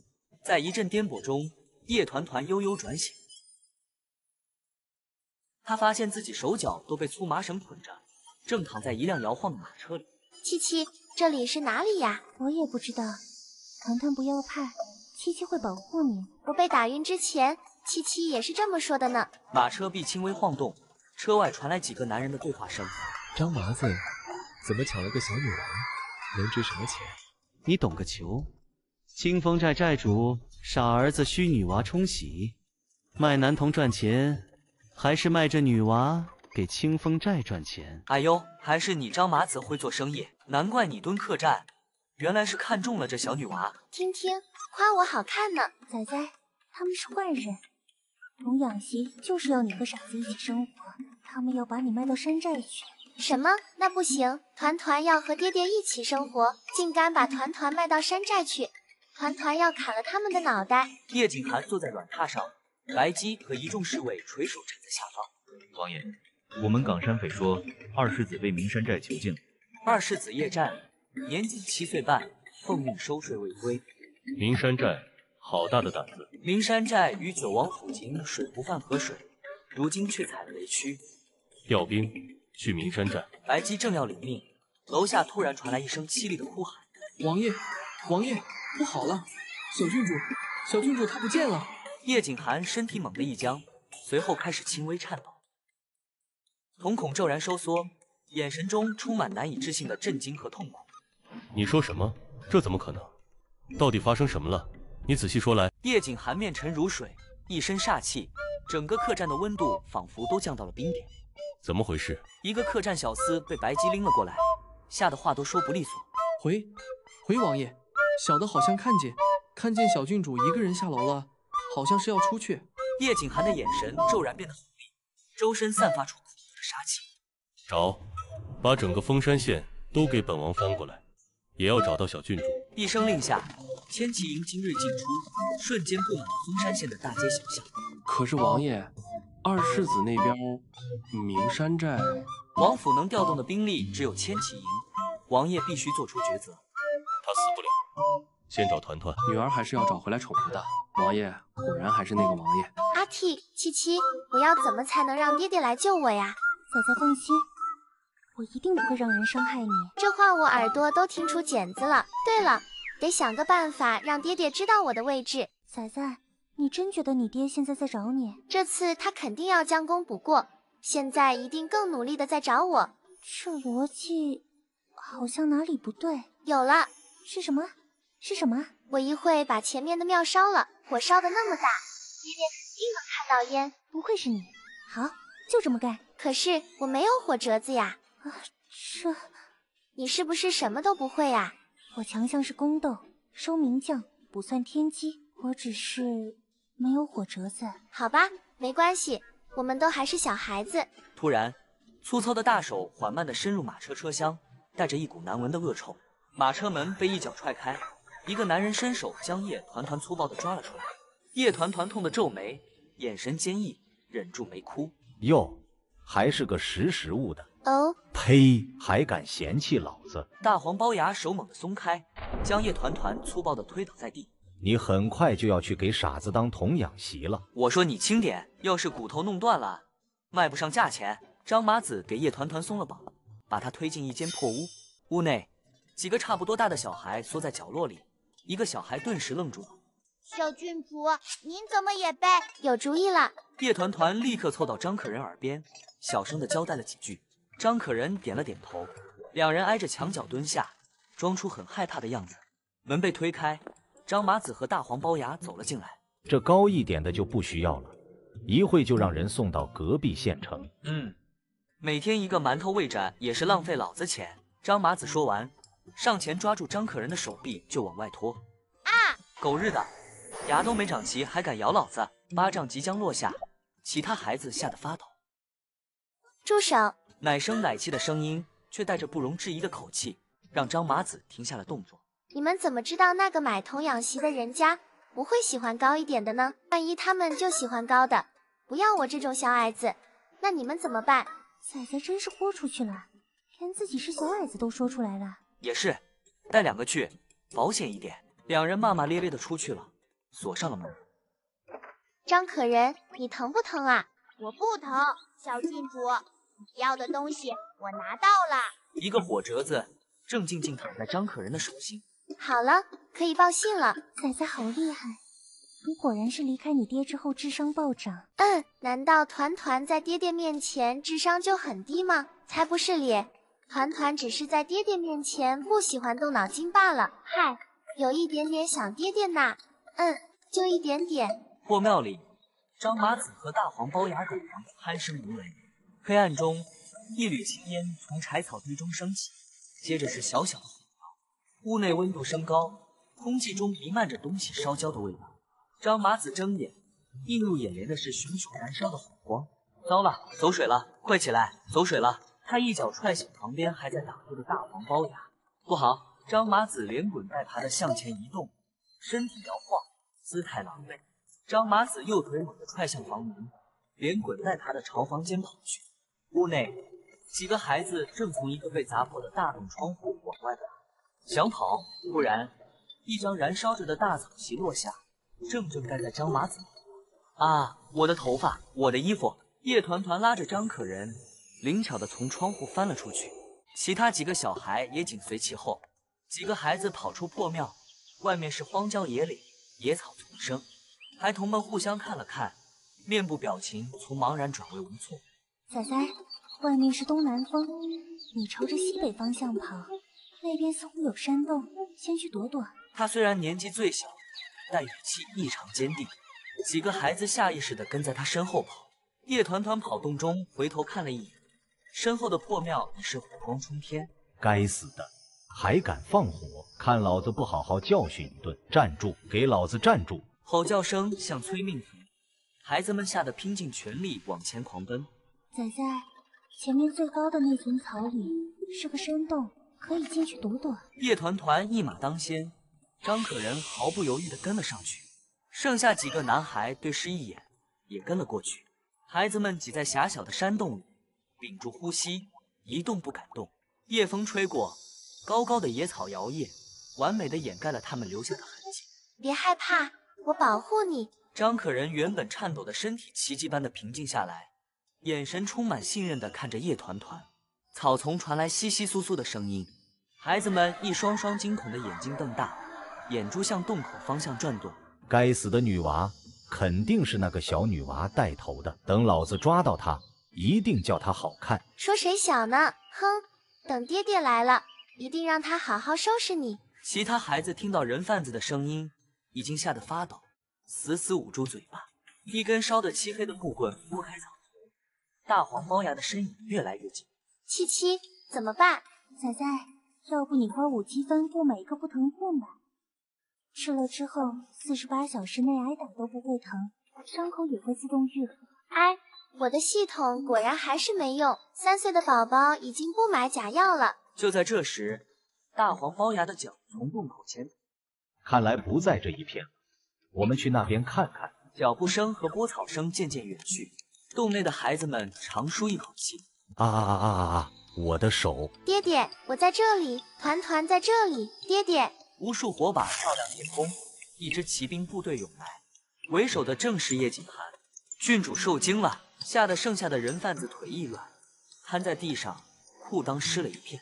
千骑营能调动千骑营的，只有九王府那位杀神九王爷恕罪，小人有眼不识泰山啊！王爷面前禁止喧哗，结巴也不行。叶景寒将叶团团抱进怀里，宽大的手掌顺势捂住了他的眼睛。有没有受伤？有，当然有。叶景寒眉头瞬间拧紧，仔仔细细的检查。哪里受伤了？给爹爹看看。我的心受伤了，呜呜呜！明明是小郡主自己偷跑，怎么反倒是王爷的错了？叶景寒见他还有心思耍赖，便知他并无大碍。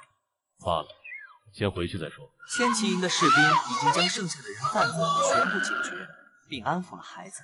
叶景寒的目光落在了攥着衣角的张可人身上。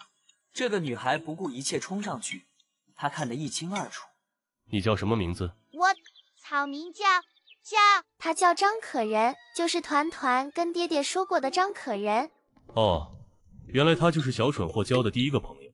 小郡主，张可人给王爷给小郡主磕头了，谢谢。起来，你可愿意做小郡主的护卫？护卫是保护小郡主的意思吗？张可人并非张员外的亲孙女，真正对她好的只有小郡主。草民愿意。白姬，属下在，属下将他带回安慰司，好生培养。叶景寒的目光扫过地上几具人贩子的身体。明日午时，将他们挂在城门上。是。哇，爹爹好威风呀！叶景寒嘴角机不可察的微微勾起，这份愉悦没能持续3秒。叶团团的注意力被叶景寒那匹战马吸引了。哇，爹爹，这匹马真好看，肯定很好摸。想想，团团也想和爹爹一样威风。不行。为什么呀？说不行就不行。叶景寒的爱马听风性情刚烈，随便一提字就能把叶团团踢飞。叶团团不甘心，挣脱爹爹，迈着小短腿朝黑马跑去。小郡主，危险！叶团团刚靠近，听风发出一声长啸，前蹄高高扬起，千钧一发之际，白姬冲过去抱住叶团团，躲开了马蹄。小郡主啊，这可使不得，他只认王爷一个主人。叶团团没有哭，只是冲着高大的听风撅了撅嘴。哼，不让骑是吧？你给我等着！他扭头又变回乖巧的模样，跑到叶景寒身边，拉住他的衣角。那好吧，爹爹不让骑，团团就不骑了。千骑营士兵们无不感叹郡主真是懂事又可爱。两人共乘一骑，大部队开始向山林深处行进。爹爹，我们现在是去哪里呀？这条路不是回客栈的呀。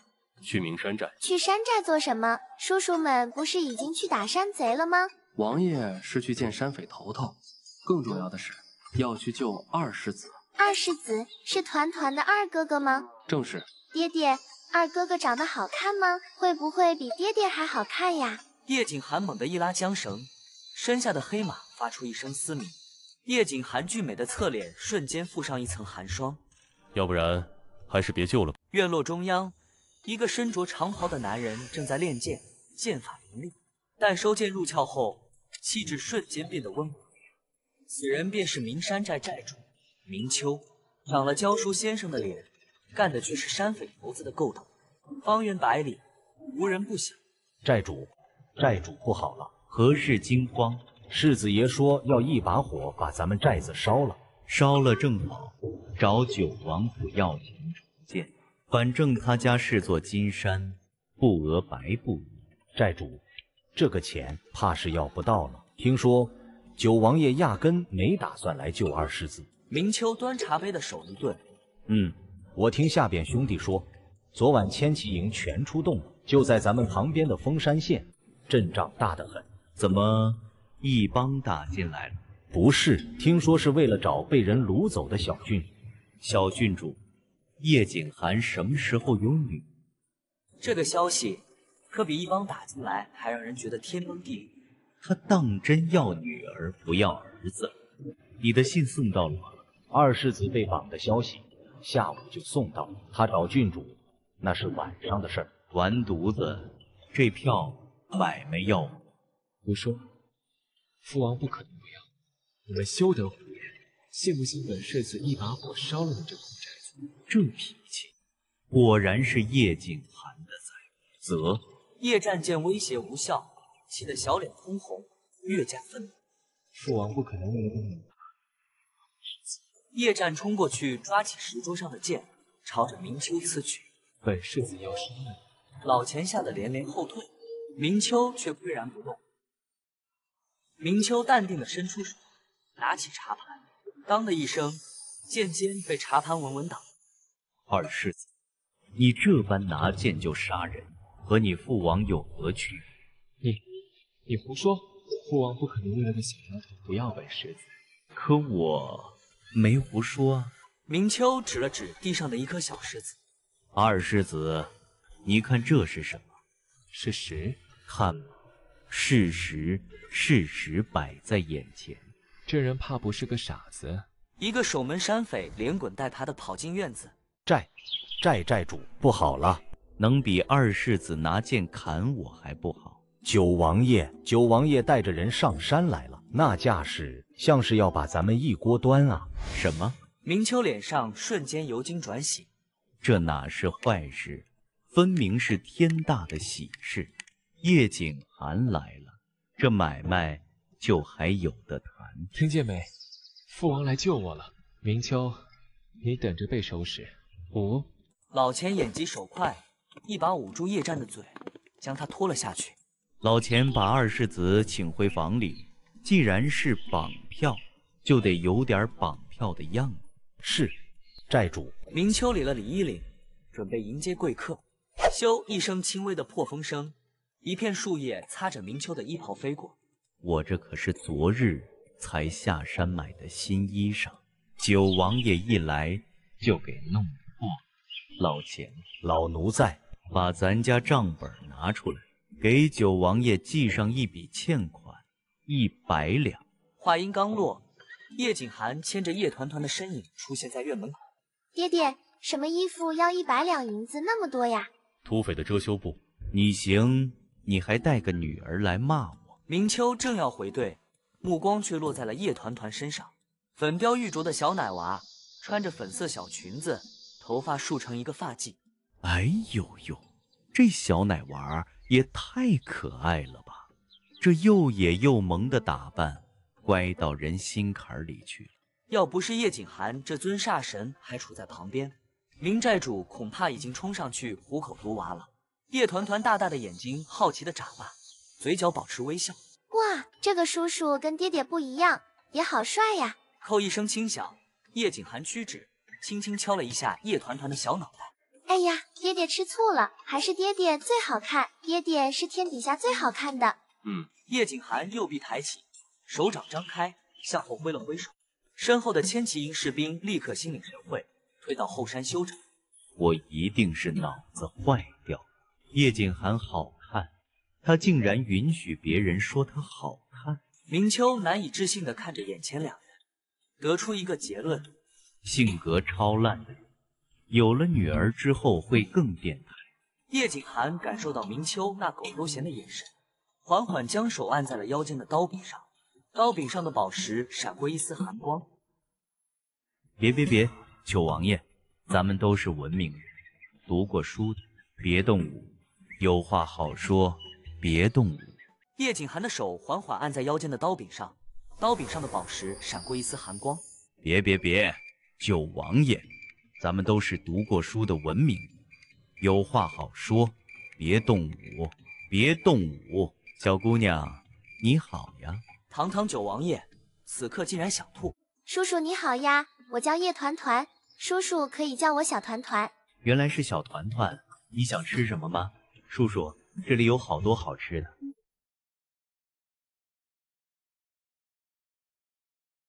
我想吃辣子鸡丁、山椒山芋、西瓜饭、菠萝烤肉、十全大南瓜，还有白虾和清炖紫鸽、尖椒爆牛蛙南瓜。哈哈哈，太乖了。明寨主发现这个小乖乖有一项了不得的特长——报菜名。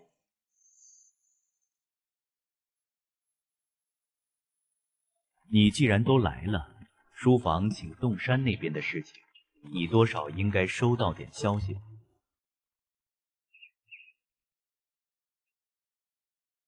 去找你二哥哥玩。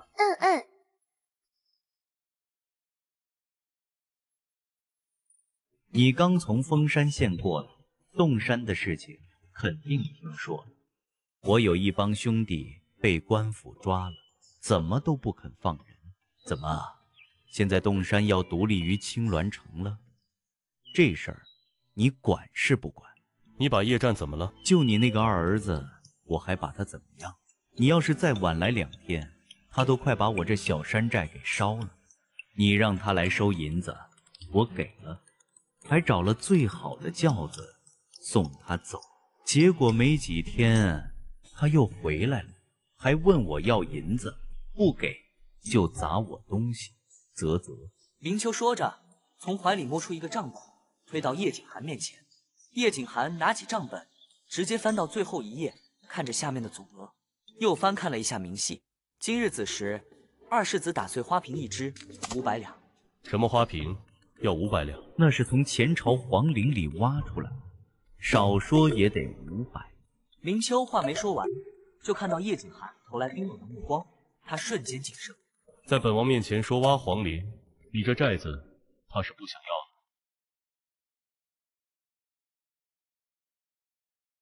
白姬，爹爹不是说是来救二哥哥的吗？团团还以为会打起来呢。小郡主，灵山寨的寨主和王爷其实是好朋友。好朋友？是，当年王爷刚到青鸾城，这里非常混乱。王爷为了摸清各方势力，就化名叶景，成立一名流浪剑客。哇，流浪剑客！当时明秋寨主还是个一心想当山贼王的落魄公子，他和王爷一见如故，2人联手。一个成了山贼王，镇压了地下势力；一个肃清了官场，稳固了青鸾城。哇，好有趣！团团以后也要做一个流浪剑客，超级英俊的那种。那后来呢？后来事成，明寨主也知道了王爷的真实身份。您想，一个是官，一个是匪，自古对立，所以哪怕关系再好，也不能明面上往来，就变成了今天这个样子。叶团团缓慢地点了点头。表情从似懂非懂变为若有所思。2人走到一间房门前。小郡主，2世子应该就在里面。那我去找二哥哥。叶团团蹦跳地推开门，刚一进门就看到一个青年正踩着凳子双手抓着窗框。嗯，青年被这声音吓了一跳，手上没抓稳，脚下哪里来的小矮子，吓得本世子摔了一跤。你等本世子出去，绝对不饶你。二哥哥，你的屁股疼不疼呀？你管本世子的屁干什么？你还要不要脸？二哥哥，你就是住在后院那个人。是我。二哥哥，你屁股疼吗？结果这个，可真是气死我！叶战越想越气，一脚踢开旁边的凳子，不想再理会叶团团。叶战不耐烦地推开叶团团，朝外走。父王偏心，为了这个小矮子都不来救我，气死我了！叶团团见状，赶紧跟了上去。二哥哥，你刚才摔跤了，疼不疼呀？你一个小姑娘家，怎么老是追着问人疼不疼？叶战努力思索，小脸憋得通红。你这样是有失分寸。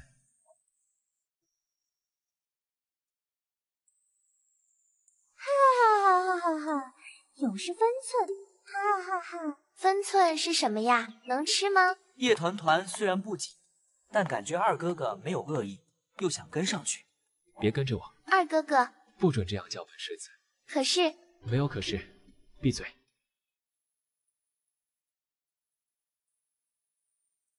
可是前面是女眷歇息的地方。叶战脚步猛地一顿，看到一个写着女字的帘子挂在小屋门口，他的脸一下涨得通红。可恶，都被这个小丫头气昏头了。我说你这个小丫头是个笨，这是什么？叶战的视线落在叶团团手里捧着的一个精致小瓷瓶上。团团有药，爹爹马车上的药，用一点就不疼了。叶战愣住了，叶战脸上闪过一丝不自在。他不是在嘲笑我，是想给我药。我刚才是不是对他太凶了？就在叶战纠结时，他看清了药瓶的样式。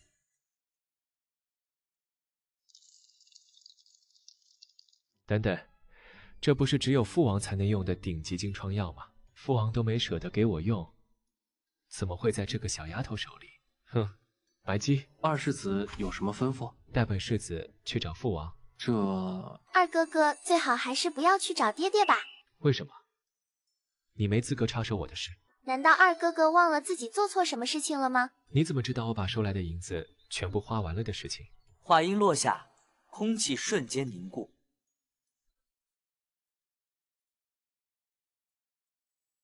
叶团团咬住自己的小拳头，倒吸一口凉气。我只是偷听到他打碎了一个很贵的花瓶而已啊。万两白银全花完了，难怪明寨主要把二世子关起来。不是，那个本世子是说……属下没听到，属下什么都没听到。白姬一副二世子您自己跟王爷交代，别连累我的表情。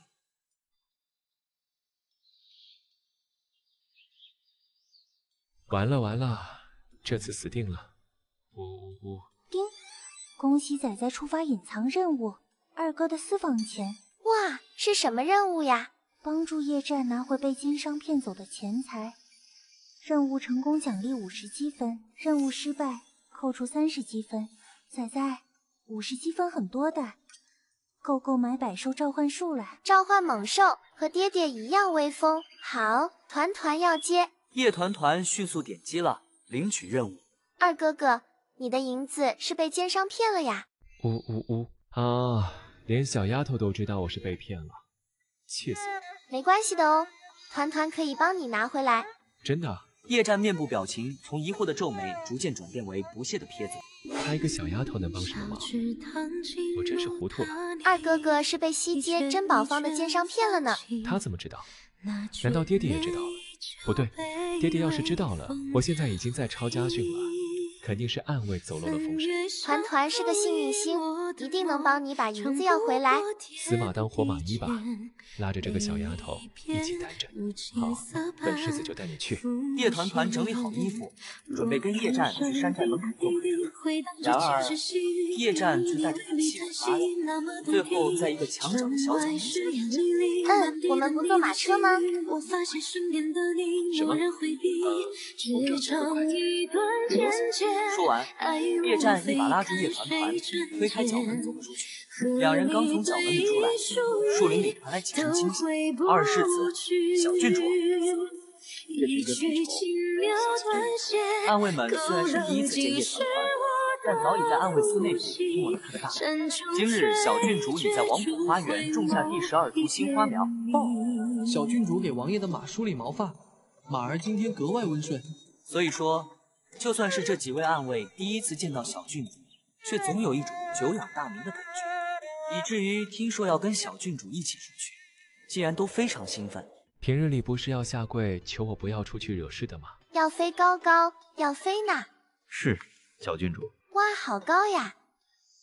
没见过世面的小矮子。话虽如此，叶战心里却突然有些后悔，当初为什么没有好好练习轻功？不然我也能飞上树，让他也对我挖一下了。一行人很快来到一处地下赌坊，里面传来嘈杂的叫喊声。就你了，扮作我的随行护卫。多谢二世子。不对，出门在外，叫我公子。好的，二公子，小小姐。叶战点点头，带着叶团团和暗卫朝赌坊里面走去。叶团团第一次来这种地方，对一切都感到新奇。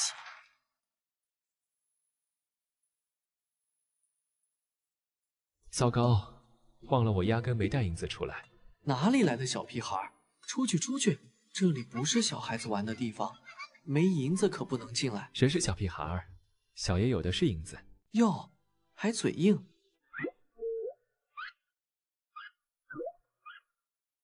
休得对公子无礼。那小厮吓得一哆嗦，但仗着是在自家地盘。你们是来闹事的吧？没银子还敢闯赌坊？看我今天不打断你们的骨头！暗卫眼神一冷，手按在刀柄上，准备兄弟发信号。这个可以换银子吗？小厮轻蔑的低头，心里还在想一个小屁孩能拿出什么好东西。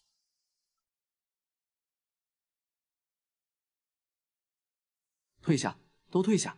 我的老娘哎，这是100年难得一见的上好古玉啊！死定了！完了完了！小郡主竟然把王爷的贴身玉佩给当了。这可是父王的随身玉佩啊，反正都预定了，一顿打了多一顿，好像也不算多。仔仔，问一下你二哥哥之前在哪输的？二哥哥，之前是谁骗你的银子呀？让团团小福星帮你克他。每次我压的银子一多，就准是他赢。那人就是老千。老千是什么呀？就是作弊的赌徒，长得越平凡越不容易被人记住。那七七有把握赢吗？就算是千王之王，在我面前也是个渣渣。哦，全压。我100%我错了，我真的错了，就不该带这个小孩子来。桌上的赌徒们看到这一大筐银子，眼睛都冒出了绿光，离手不悔。叶战气得直拍大腿，叶团团却拉着他的袖子。二哥哥，你要相信团团。信你个鬼！你什么都不懂，就敢全压。七七，现在怎么办？你看出来他是怎么作弊的吗？本来是要看一把才能明白的，还以为七七超厉害的呢。谁说的？我现在就可以看。这一桌的金额巨大，周围瞬间围满了看热闹。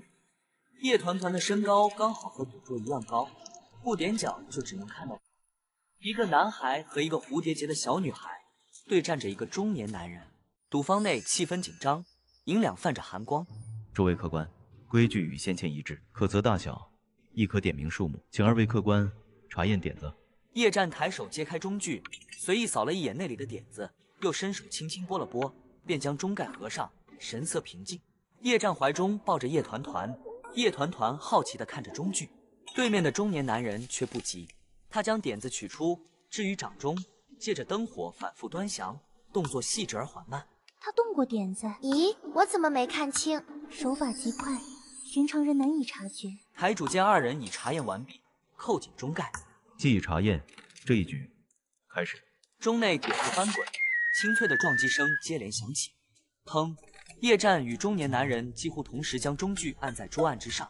二位客官，请报数。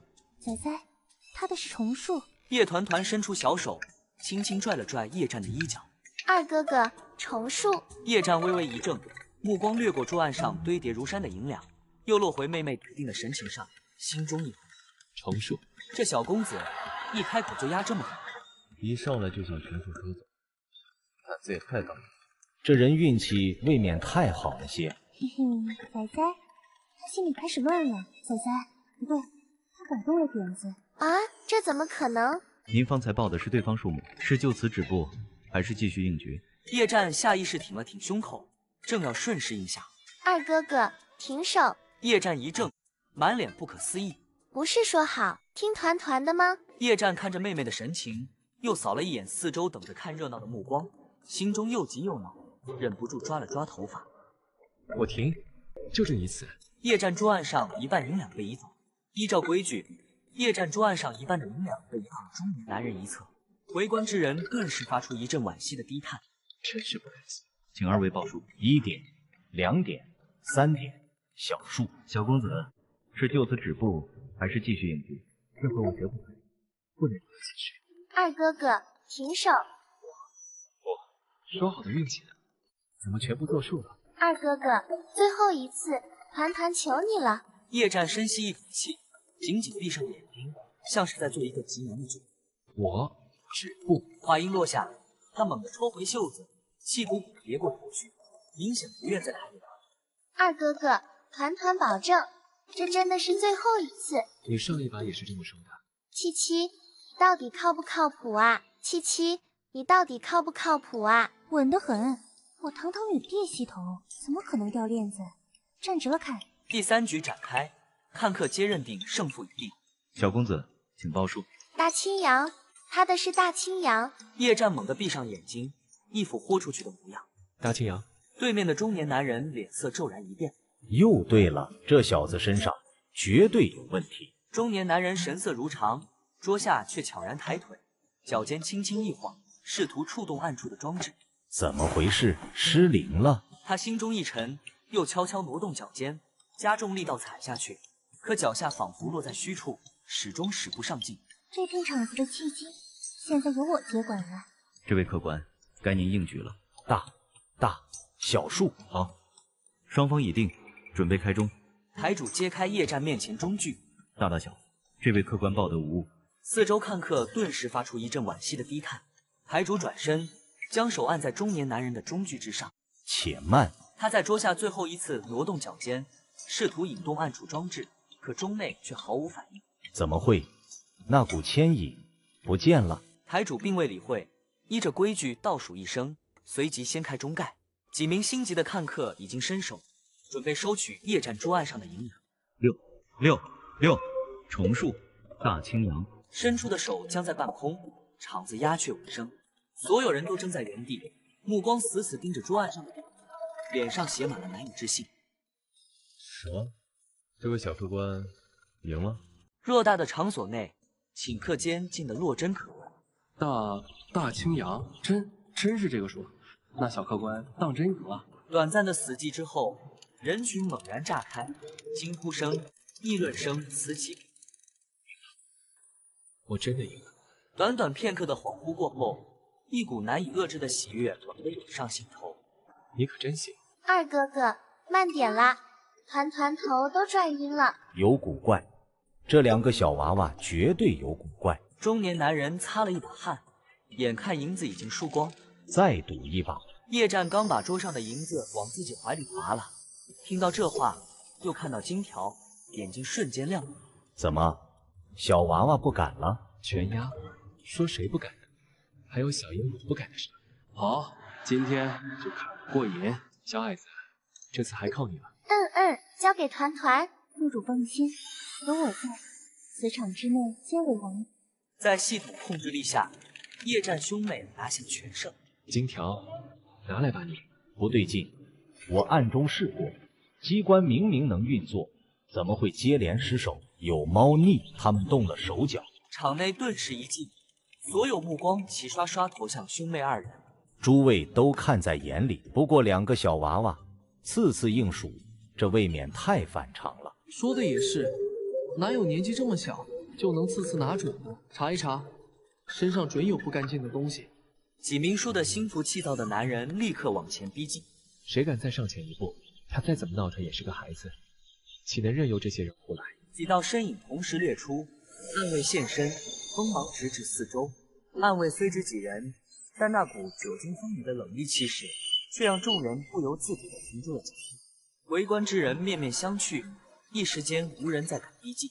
七七，他们好吓人，怎么办呀？放心，这点阵仗还难不住我。关键时刻绝不失手，场中千羽，全面加强，给我拉满。场所之内，一幕诡异的变化悄然酝酿。暗卫手中兵刃忽然微微偏转，刀身不自觉地朝着同一方向倾斜。我的发冠要掉了。场所内，墙上悬挂的铁质器物开始轻轻震颤。这一幕突如其来，立刻让在场众人心头一紧。再添一分力道。空气中骤然响起一阵细碎而急促的破风声。场内凡是带着金属质地的物件，竟齐齐朝着同一个方向偏移而去。数不清的物件尽数聚拢在中年男人脚边，动弹不得。场内霎时安静下来，所有视线都集中在中年男人那只被异物围住的脚上。中年男人面色惨白，嘴唇不住颤抖。问题就在他身上，真正做了手脚是他。拦住他，看看他脚下到底藏了什么名堂。场内顿时一片混乱，呼喝声、脚步声交织在一起，局面彻底失控。叶团团趁着场面混乱，从桌案下悄悄穿过，将那根金条抱进怀里，又迅速钻了回来。拿到东西，走。这姿势跟爹爹以前抱我的样子一模一样。二哥哥，怎么了？玉佩，父王的玉佩，差点把最要紧的忘了。两人匆匆回到兑换台前，小厮正探头张望着场内的乱局，见他们折返，立刻换上一副客气的神情。两位小爷，可是要再行周转，还是另有吩咐？赎回这件物时，贵客要取回当物，需由掌柜亲自过目。二位，请随我来。叶战未多犹豫，牵着叶团团便上楼。极品和田龙银佩，价值难以。掌柜，我们来取回那枚玉佩。本坊自有行规，寄存之物一经入账，向来不再不取。这话我可听不明白，哪家行当这么说？在这间屋子里，规矩有我，这样的世家子弟见得多。东西既已到手，岂能轻易动手？这么说，是不打算交换了？就如此来人。三道身影无声而现，悄然立于掌柜身后。三名暗卫如影随形，稳稳立在掌柜身后，将叶战与叶团团护在中央。室内气氛骤然一凝。掌柜见那三名护卫气息沉稳，身形利落，眼神不由微微一沉。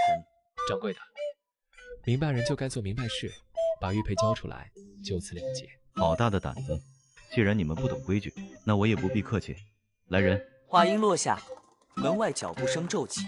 二哥哥，怎么办？小小姐放心，有我们在。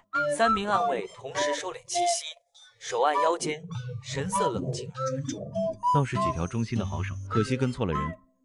若是识时务，掌柜慎言。今日之事，怕是没那么容易善了。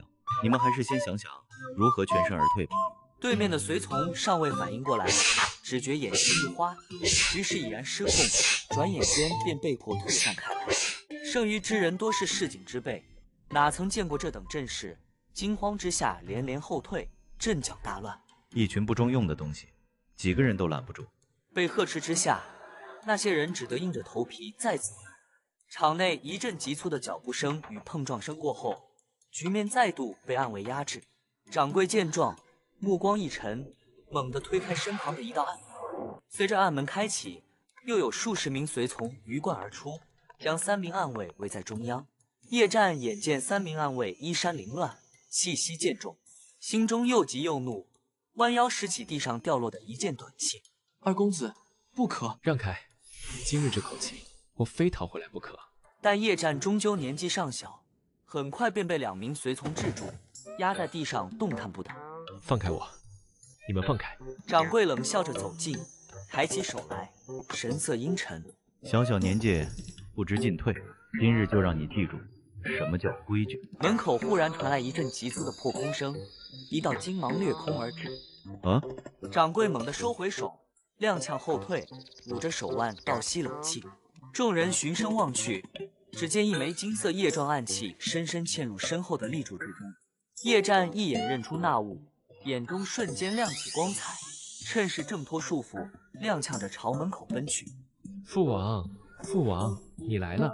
一名身着灰袍的男子率先踏入室内，气度沉稳，眉目清俊，书卷气中透着不容忽视的威压。明明爷，您怎么亲自来了？这点小事怎敢惊动您？话未说完，明秋神色冷淡，抬手一推，掌柜整个人失去平衡，重重撞在墙边。掌柜顺着墙面滑落在地，面色惨白，连声都不敢出，只剩急促而凌乱的呼吸声。你要死，别拉上老子！他的目光扫到旁边呆萌的叶团团，硬生生把老子2个字咽了回去。乖乖小郡主，不怕不怕，明叔叔来救你了。哇呜呜呜！他们欺负团团，不给团团玉佩，呜呜呜！明秋心疼的给他拍着背，感受着怀里软萌的小奶娃。就在这时，一个身着玄色锦袍的男人缓步踏入房间。他刚走进来，看到女儿在别的男人怀里哭，眼神一寒，指尖一道金光闪过。明秋吓得慌忙侧身躲过，金叶子贴着他的脸颊飞过，一枚金叶子噗一声钉入明秋身后的墙壁，尾端微微震颤。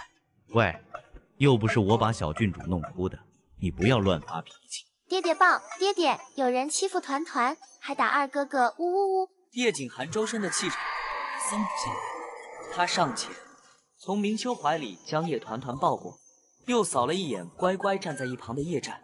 谁欺负团团了？就是他！掌柜的吓得裤裆一热。王爷饶命，小人有眼不识泰山。叶景寒只是淡淡扫了他一眼，便将叶团团放了下来。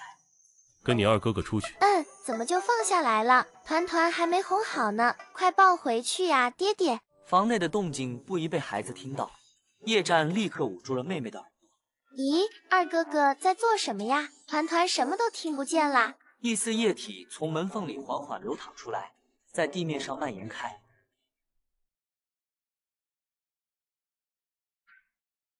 别看，要听二哥哥的话。事情谈妥了，这出收益6成入九王府，4成归明山寨。叶景寒随他一道走出，可在看到门口站着的2个孩子时，神色顿时冷了下来。叶团团一见父亲，立刻凑上前去，把自己小小的拳头塞进叶景寒的掌心，试探着想牵住。叶景寒却将手收回，并未回应。叶团团不气馁，又一次把小拳头往他掌中递去。爹爹这是生气了，得赶紧哄好才行。叶景寒依旧将手避开，神色不变。明秋一时没看出这父女间的暗自较劲，只当小郡主走得乏了。小郡主是不是走累了？明叔叔抱你下楼如何？叶团团正要点头，叶景寒却冷着脸上前一步，轻轻提起叶团团的后衣领，将她抱进怀中，转身便走。还挺护短啊。明叔叔，今日这事算不算给王府添了一处产业？这种话，你还是亲自去问你父王吧。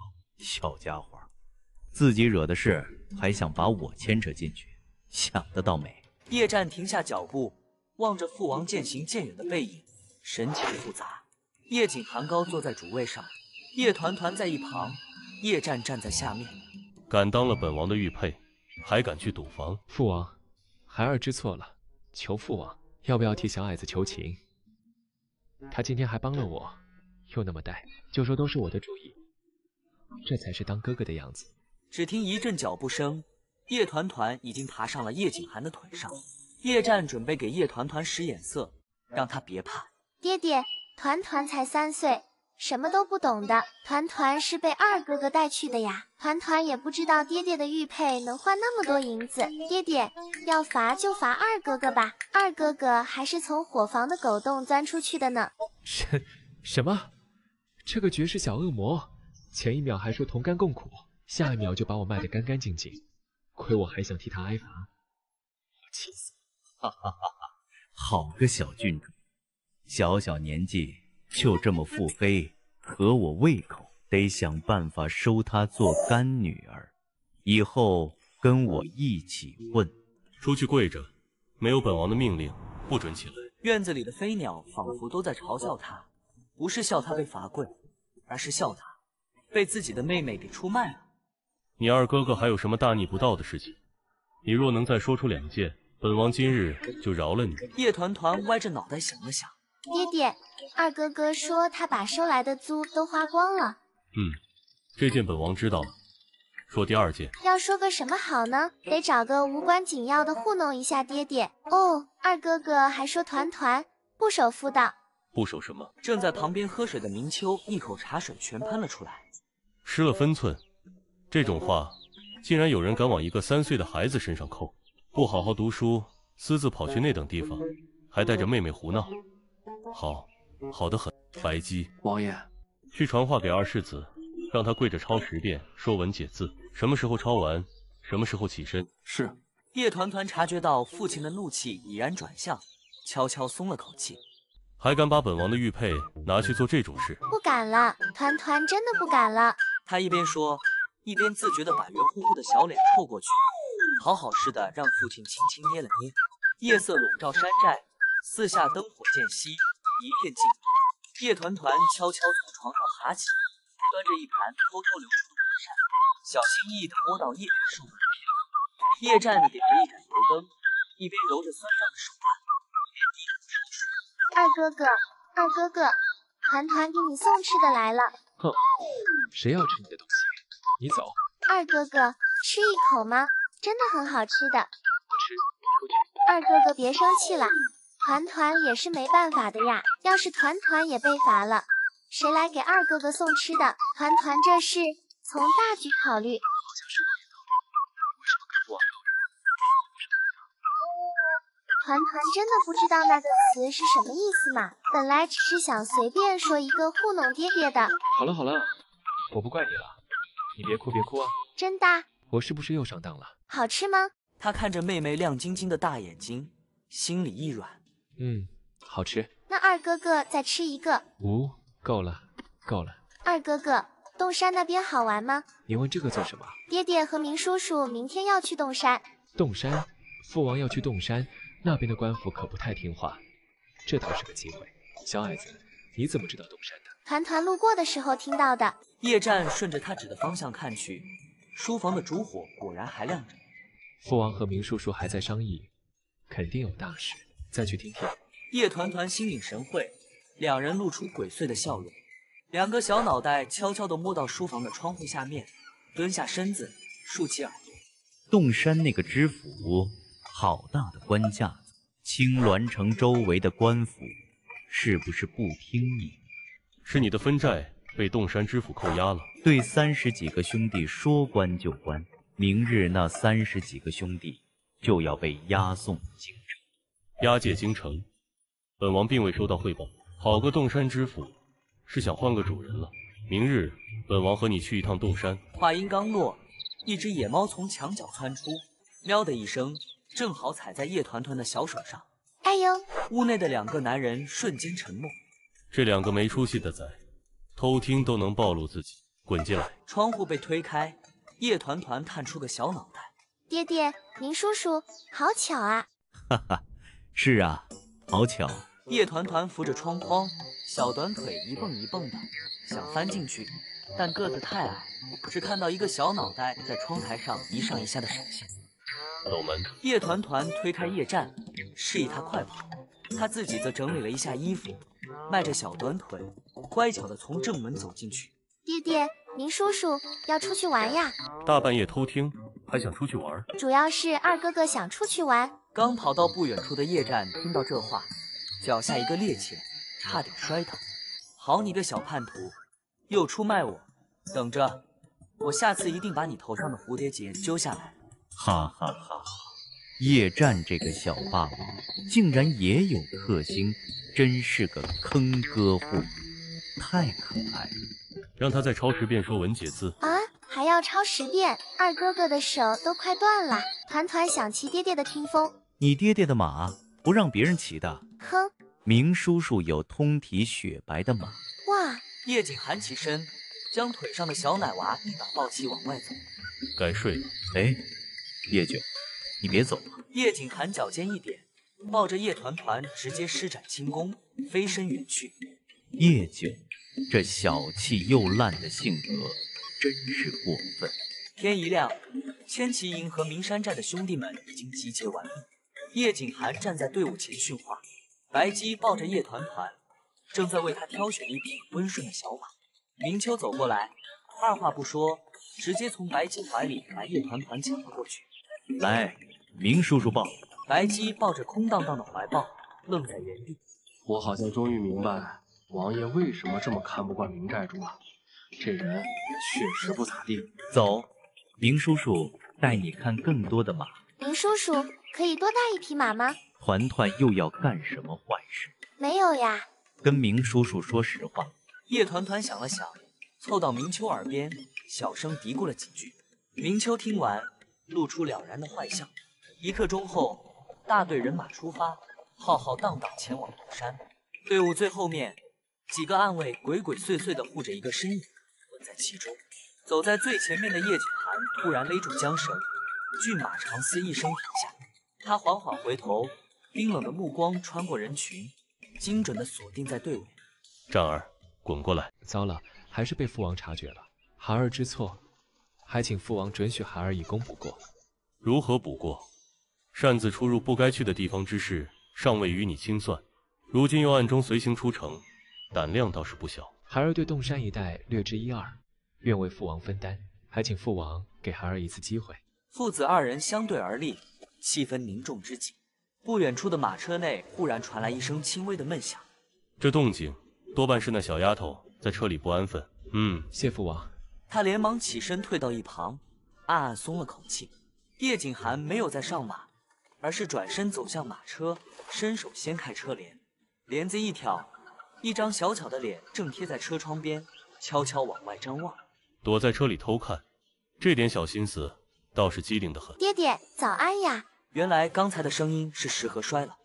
叶团团，你是不是在给你二哥解围，所以故意摔了食盒？才不是呢，二哥哥不听话，爹爹教训他是应该的。团团才不会帮二哥哥，团团是站在爹爹这边的。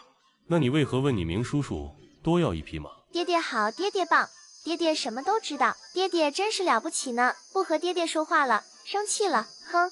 爹爹这个监视团团的大坏蛋。他还气上了，还有理了是不是？叶景寒掀开帘子，伸出胳膊，一只手就把叶团团提溜了出来。他飞身上马，叶团团被放在身前，抱着爹爹的手臂，眼睛瞬间闪亮亮。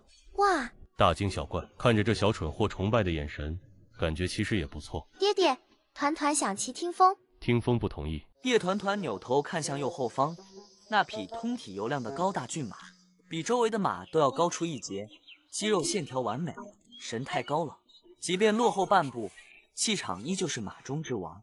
哇，听风真好看。听风性情暴躁，会伤到你。哦，小郡主这么敷衍，一看就是啥也没听进去。1个多时辰后，大部队抵达洞山山脚，下马休整。叶战懂事的跑去为叶景寒取水，叶团团则心思全在听风身上。听风正悠闲地低头吃草，叶团团从怀里掏出小零食，搬了个小板凳，就坐在离听风不远的地方，晃荡着小短腿，自己吃了起来。小乖乖，吃的是什么呀？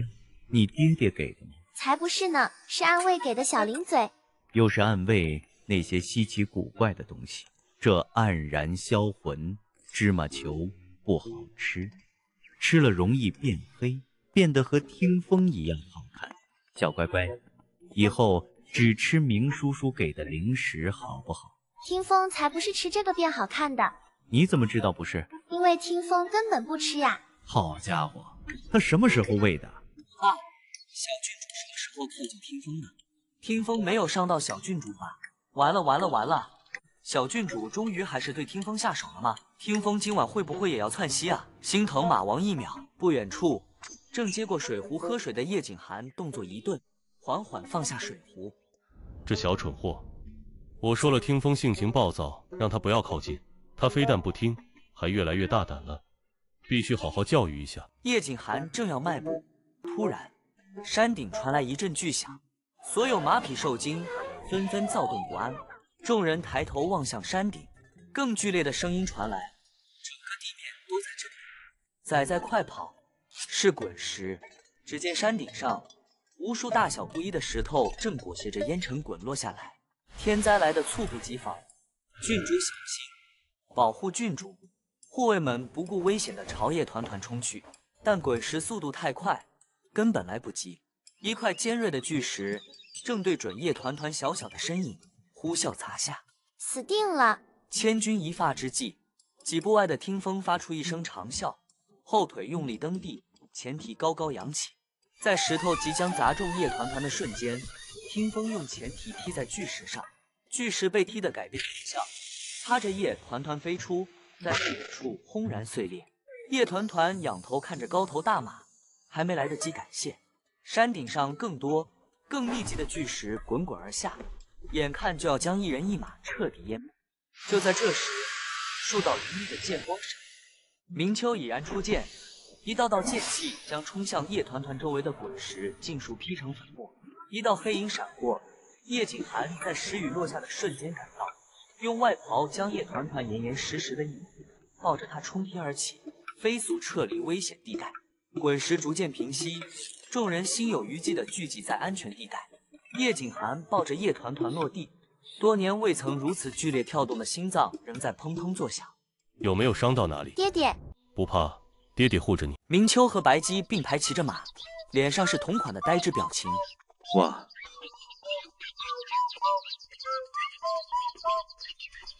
我就知道叶锦寒这种变态，一匹公马，你炫耀个什么蝴蝶结啊？哥。叶团团听他爹爹说，听风的伤不重。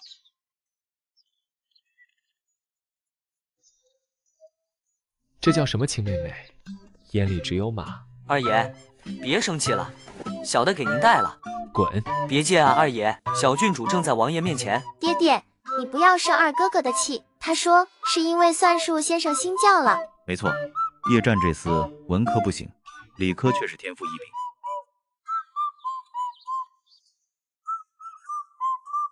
二爷，咱们小郡主那叫一个仗义。好妹妹，真不愧是我的亲妹妹，我错怪小矮子了，她心里还是有我。二爷，最新消息，前方战况突变啊！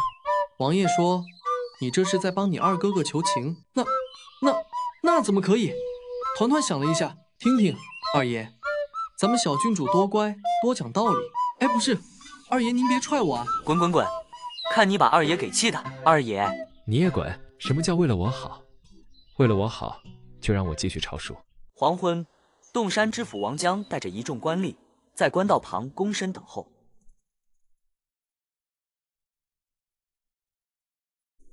洞山知府王江恭迎九王爷。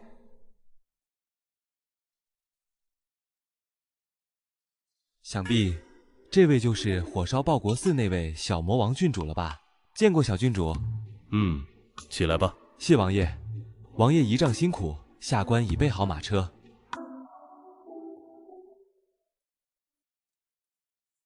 这位明寨主，九王爷与下官要商议公务。娘的，好大的官架子！洞山这破地方，王知府认错人了。我不是什么明寨主，我是小郡主的贴身护卫，是吧，小郡主？是本团团的护卫。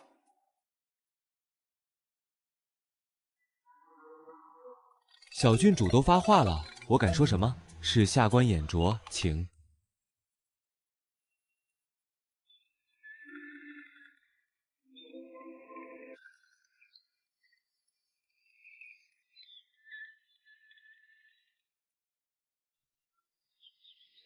堂堂亲王如此骄纵一女娃，成何体统？王知府今年60有8，迂腐了点。我等得了，我那帮兄弟可等不了了。王知府，我听闻你明日要把，这是什么意思？你是要草菅人命？区护卫也敢质问本官？你是在指责本官，还是在暗讽京都刑部？你好个老狐狸，答非所问，还给我扣帽子！明秋深吸一口气，冲着叶团团眨眼，悄悄伸出5个手指。叶团团看到暗号，大眼睛一亮。本团团的护卫在问你话，你快回答。王江瞬间噎住，他看向叶景寒，叶景寒仿佛没听见，正低着头。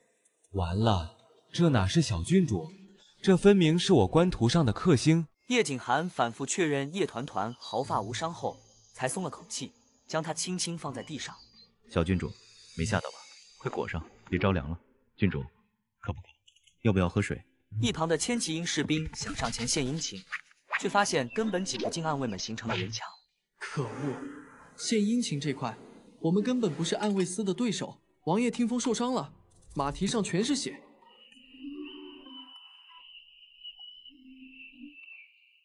听风正不安地刨着地，一只前蹄上血迹斑斑，但因其性情暴烈，无人敢轻易靠近。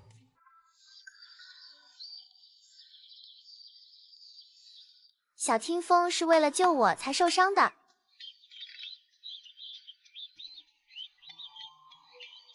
郡主小心！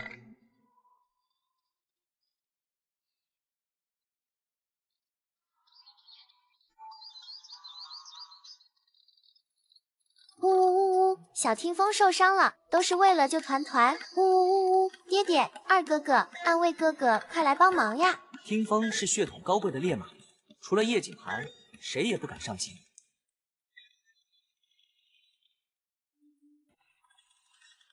你试试，摸他一下。王爷，白姬向前急促迈步，双臂微抬，表情焦急。叶景寒修长有力的手掌缓慢而有力地抬起，暗卫们瞬间进入戒备状态，紧盯着听风，准备随时冲上去救人。叶团团却毫不畏惧，伸出颤抖的小手碰向听风流血的身体。听风被触碰的身体猛地扬起来，发出一声长啸。暗卫们心头一紧，脚下发力，正面突出。听风并未发起攻击，而是慢慢低下高昂的头颅，轻轻蹭了蹭叶团团。马儿力气没控制好，一下子把叶团团蹭得一屁股坐在地上。叶团团坐在地上，大眼睛里满是。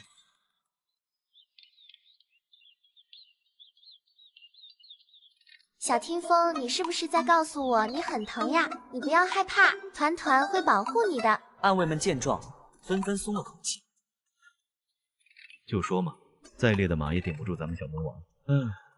就是不知道听风今晚会不会窜稀可怜的马王。危机解除，众人开始清理道路上的滚石，为继续前行做准备。明秋靠在一棵老树上，看着草地上互相安慰的一人一马。唯你这马也是个吃货。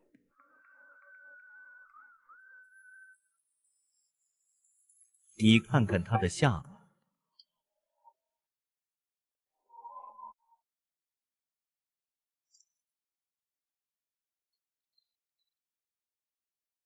你这宝贝闺女，不知道背着你给她投喂了多少好吃的，啧，硬生生把一匹顶级烈马喂得能为她拼命。原来是这样，我花了1个月才驯服的宝马，这小蠢货竟然用几块糕点就收买了。你还有多少惊喜是本王不知道的？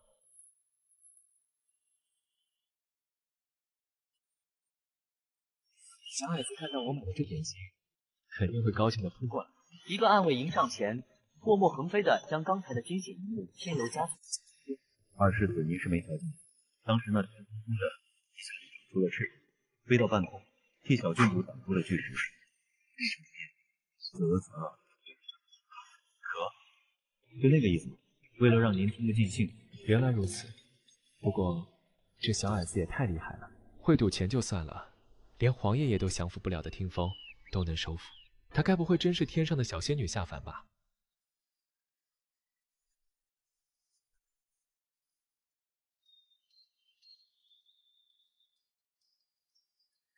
二哥哥，你回来啦！他说着，从叶障怀里挑了几块点心。谢谢二哥哥。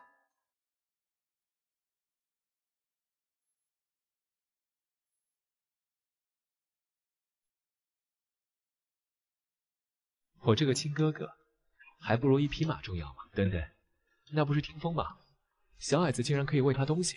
因为听风不让旁人靠近，给他包扎伤口的重任，自然落在了叶团团身上。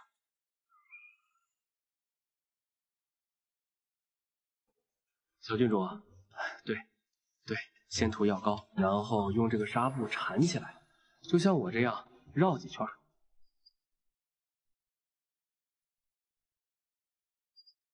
哟，白市长这舞跳的真好看，真是白瞎了能力哟！怎么打人呢？白姬回头怒瞪一眼，又转过头，瞬间变脸，声音温柔的能掐出水。小郡主，对，最后打个结，就像我刚才教你的那样，打个漂亮的蝴蝶结。叶团团学得有模有样，不仅给听风上好了药，还真的在绷带上打了一个和自己头上一模一样的蝴蝶结。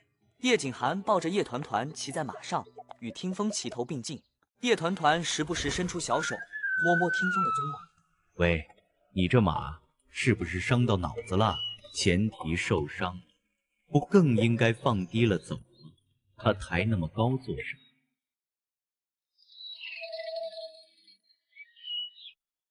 你倒是说话，他头仰那么高，难道落在天上？他是不是有什么大病？你才有病。那他这是做什么？他在炫耀。炫耀什么？叶景寒转过身去，不再理会身旁的明秋。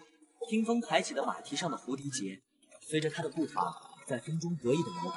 他在炫耀马腿上那个蝴蝶结，那个和小郡主头上一模一样的蝴蝶结。那天朝廷下达查找令，我才知道被劫的是关颖。王知府娓娓道来，明秋脸色却越听越难看。所有证据都指向明山寨所为，若打劫商人，我便睁一只眼闭一只眼了。可那是关颖啊，我给了明寨主薄面。放屁！明秋前几日拜访未果，当场就炸了。你官架子大得很，根本不见我，现在还说给我薄面，我呸！本官说的是明寨主，这位护卫为何粗俗？住嘴！九王爷终于开口，不想让小团子学脏话。不可能，绝不是我兄弟做的。我们明山寨有规定，绝不能动朝廷银财。那是你没管好手下人，本官这边证据确凿。什么证据？为了乌纱帽捏造？你这悍匪，竟敢污蔑朝廷命官！两人你一言我一语吵起来，火药味越来越浓。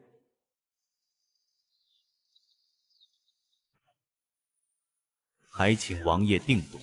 小郡主困了，明日再议。王爷英明。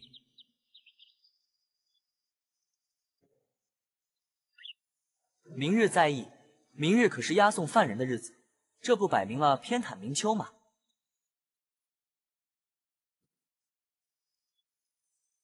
叶九，你怎么跟个老妈子似的？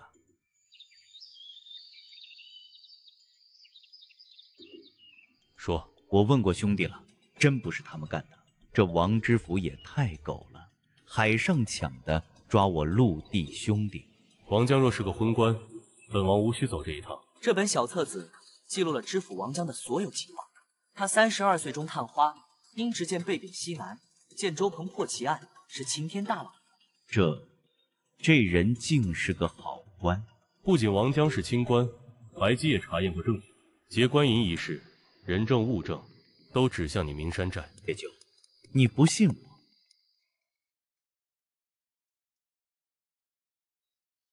你倒是说句话，双方都没错，怎么会断错案？这中间有问题。说完，叶景寒回房去看他家小蠢货，这不废话吗？说了跟没说有什么分别？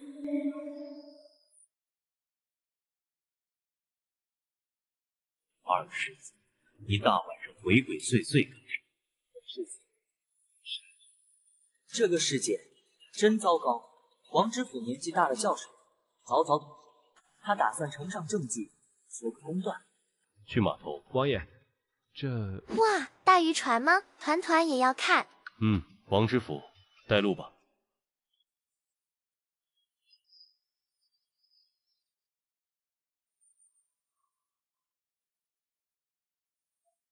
收鱼价格不一直10文一斤吗？怎么今天涨价？你们还有没有信誉了？老板，我们也不容易啊，出海的钱全被抢了，这一趟打回来的鱼还不够我们亏的。可你们打回来的全是卤水鱼，不好卖。那也是没办法，海盗不吃这种鱼，鱼是小事。我的媳妇儿，呜。叶景寒一行人站在不远处，看着这一幕。叶团团啃着点心，大眼睛里充满了疑惑。洞山码头跪了一片渔民和商人，对着叶景寒一行人叩拜。大人，我刚过门的媳妇啊，就跟我出了一次海，就被海盗抓走了。听说海盗是明山寨分寨，求关老爷做主啊。我的女儿啊，她才9岁，还是个孩子，也被他们糟蹋了。关老爷。一时间，码头上哭声震天，百姓们对着叶景寒哐哐磕头。小郡主啊，听不得这些污言秽语。爹爹，他们为什么都在哭啊？因为他们被抢了媳妇儿和鱼。好可怜，爹爹帮帮他们呀！那眼神里的意思再明确不过了。你是怎么当的知府？王爷明鉴，洞山并无海军供下官支配，下官实在是有心无力啊。而且，这帮海盗船上插着的就是名山寨的旗。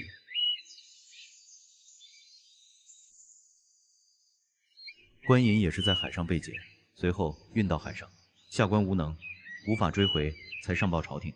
青鸾城能打劫官银运到海上的还有谁？插旗什么的，简直是多此一举。王江几乎是说一句话，就斜眼看一眼明秋，疯狂暗示。我真是毙了狗了，好气！爹爹，那个卤水鱼很不好吃吗？为什么打劫的都不要那个鱼呀？此话一出，码头上嘈杂的哭声瞬间安静下来。是啊，说得对，那帮天杀的为什么不要卤水鱼？卤水鱼，大厨百姓最爱，肉质肥美鲜嫩，好吃到不行。如此美味的鱼，海盗为什么会不要？除非……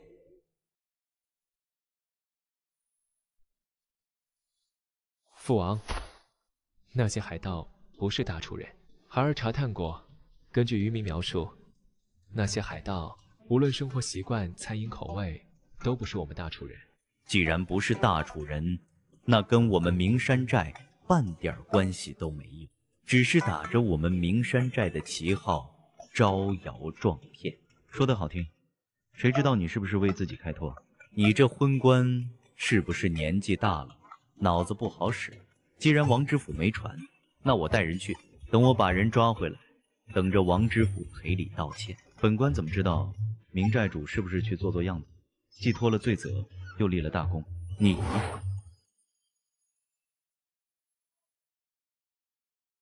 父王，孩儿愿带人剿匪，以解百姓之危。万万不可！2世子千金之躯，怎可冒险入海？这本是下官分内之事，不敢劳驾2世子。百姓们看知府跪下，再听称呼，瞬间反应过来，是九王爷，是九王爷亲自来了。我们有救了，九王爷来了。王爷开恩啊，求王爷救救我们吧。仔仔，有新任务哦。什么任务呀？奖励是什么？经过2次任务洗礼，小郡主已学会先问奖励了。奖励是50积分哦。你之前给听风买了伤药，现在只剩20积分了，可以攒攒哦。对哦，我还想攒积分召唤大狮子呢。那好吧，任务是什么？任务内容：协助夜战剿灭海盗，并将其收为己用。啊，听起来就好难，怎么办？没关系，仔仔，还有我呢，我很厉害的。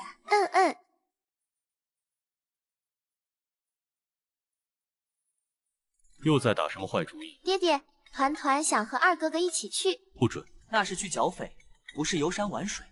他一个奶娃去干什么？为什么呀？二哥哥都去了，爹爹不让团团去，爹爹偏心。偏心是这么用的吗？爹爹，团团想去吗？自己走。哎，怎么就把团团放下来了呢？再给团团抱回去。叶景寒往前走，身影越来越远。叶团团灵机一动，屁股一下坐在地上。呜哇哇哇！团团摔跤了，要爹爹抱抱才能起来。呜呜呜！又换新招数了是吧？多可爱的小乖乖，叶九才舍得放地上，心疼死我了。王爷这个渣爹又把小郡主丢下了。叶景寒无奈的转身，把地上的小蠢货抱起来。别哭了，再哭腿打断。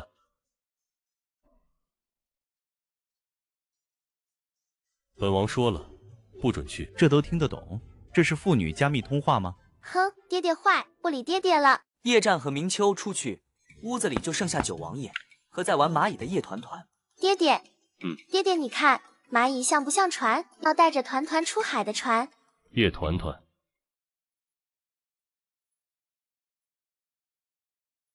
过来。哦，不许再提要出海的事，那不是玩，那是剿匪，很危险的。哦，王爷。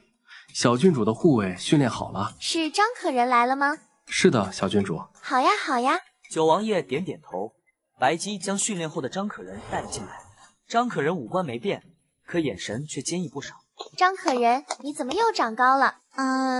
这……小郡主，想不想看看他的训练成果？想。于是张可人一甩，咻的一声，直接将窗口的烛火打灭。哇，他可以保护我了，我可以去出海了。这都能联系上，这两者有什么关联吗？九王爷根本不理这个小蠢货，叶团团小嘴一扁，只好朝着白姬求救。小郡主可怜巴巴的样子，看到人心都要化了。王爷，张可人需要一场试炼，不如借二世子出海，让他做个演练。至于小郡主安全，属下想亲自护卫。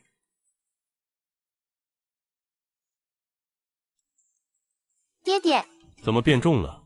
是不是又偷吃东西了？木有呀。早上，海船出发，叶团团头顶的几根呆毛跟着海风一起游猎。小乖乖睡醒了。林叔叔，这是哪里呀？你不是要出海玩吗？我们是在海上。小乖乖，要不要看看大船船？哇，要看要看。明秋抱着小家伙走向甲板。哇，害怕吗？团团不怕，林叔叔怕吗？怕的话，团团保护你哦。哈哈哈，这也太可爱了，好乖。他一边介绍，一边想着如何抢走叶九的女儿。正在苦思冥想间，突然觉得后背凉凉，下意识地回头看去，叶景涵从船舱走了上来。不是他，不是说他不来吗？他是什么时候上船？爹爹，团团东倒西歪地冲过去，抱住一根大栏杆。叶团团脸庞带着委屈的表情，嘴巴微微下垂。爹，你怎么到处走？团团都找不到了，委屈。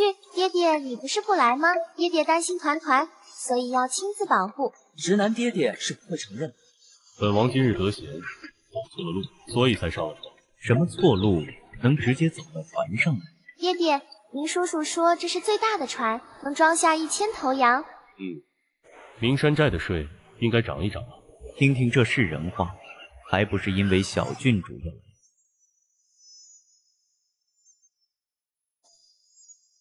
二哥哥，二哥哥，你在哪里呀？你别过来。二哥哥，你怎么啦？二世子，你是不是晕船了？本世子没有，怎么可能呕？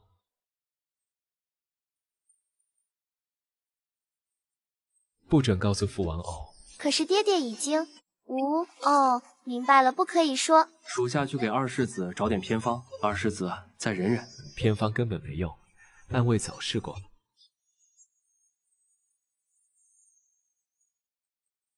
你出去。二哥哥好难受，团团在这里陪你，团团还可以陪着二哥哥一起吐呢。哦，出去，你给我出去。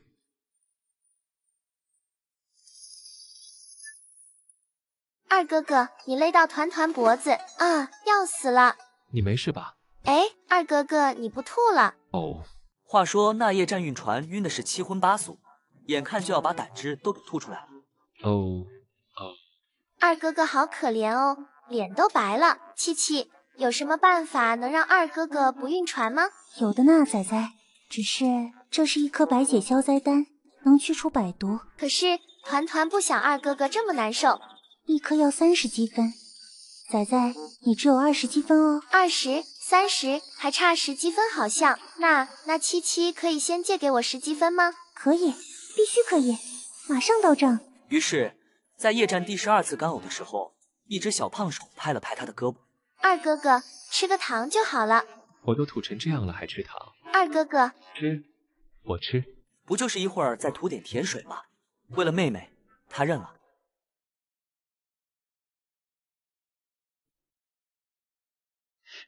头不晕了，腿不软了，胃也不翻江倒海了，甚至感觉昨晚练的剑法好像都有了新的领悟。小矮子，你给我吃了什么？嘘，秘密，二哥哥不可以告诉其他人哦。我懂了，我妹妹果然是天上下来的小仙女。好，我们拉钩。拉钩。就在仙人与凡人完成友好会晤时，白姬端着姜汤走了进来。二世子，您要是还晕船的话，王爷说……谁说本世子晕船？本世子怎么可能连一艘小小的船都征服不了？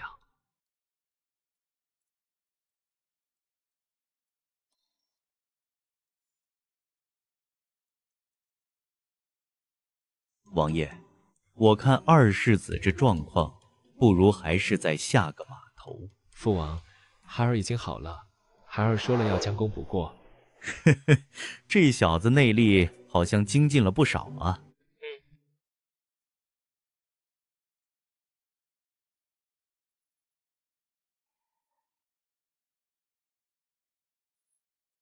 过来。叶团团立刻挪动小板凳凑过去，把自己的小脑袋搁在爹爹的膝盖上。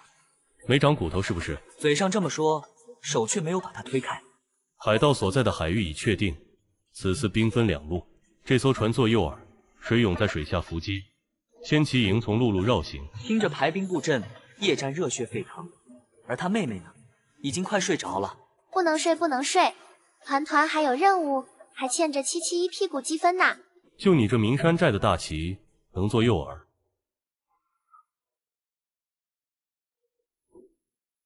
那挂个什么好？总得有个名号吧。这船这么威武，不如叫威武号。太土了，不如画个骷髅头。你这更不行，海盗以为我们是友军怎么办？大家你一言我一语，什么渔船号、启阳号都出来了。取名字，这个团团会。小乖乖，你觉得应该叫什么名？青鸾富商钱团团。光听这名字就知道有钱极了，还怕海盗不上钩？这么直接的吗？这名字也太长了吧！好名字。这是什么？这是无脑拍马屁吗？不管怎么样，最后这个名字还真被采纳了。让二哥哥来写，让二哥哥来写。哈哈哈哈！小矮子真是越来越可爱了。小乖乖，为什么要让你二哥哥来写呀？因为二哥哥的字。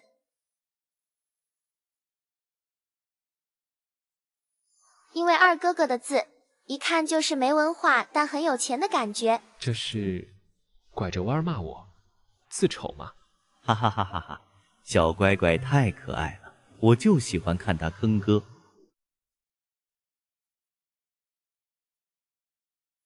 叶战最终还是苦哈哈的提笔，写下了青鸾富商钱团团7个大字。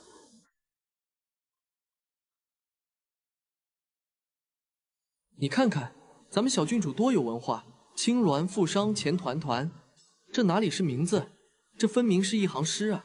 哎，你那是不是有个好看的罐子？拿来给我，我装点小鱼干给小郡主尝尝。闭嘴！你干嘛打我？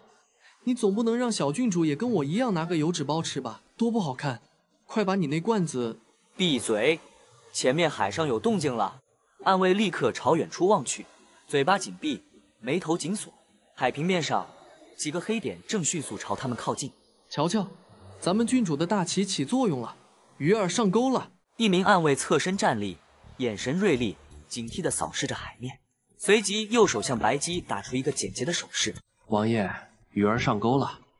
叶景寒侧身站立，右手抬起，手掌向下，做出下劈手势。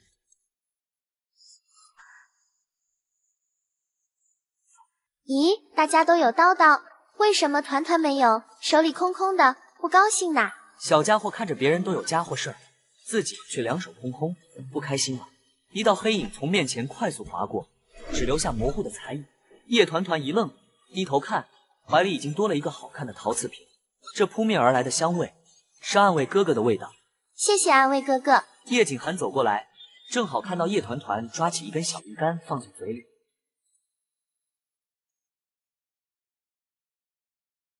叶景寒弯腰，一把将叶团团夹在腋下。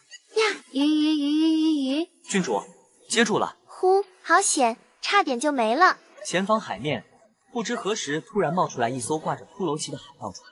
海盗船上的海盗们纷纷甩出铁钩长矛，勾住青鸾富商钱团团号的船舷。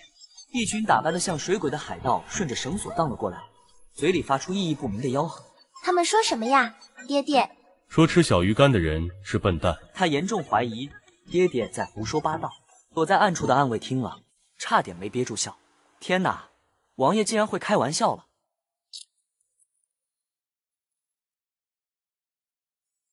爹爹，天上那些发光发亮的小东西能吃吗？好不好吃啊？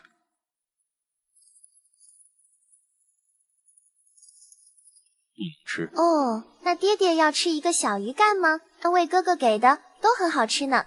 不吃。很好吃的哦。不吃。爹爹。就在九王爷感到脑仁生疼的时候，甲板上一个暗卫手起刀落，一招偷梁换柱，使的是炉火纯青。哇，还可以自动装满。那可不，一刻钟不到，甲板上的战斗结束，血迹也被迅速清理干净。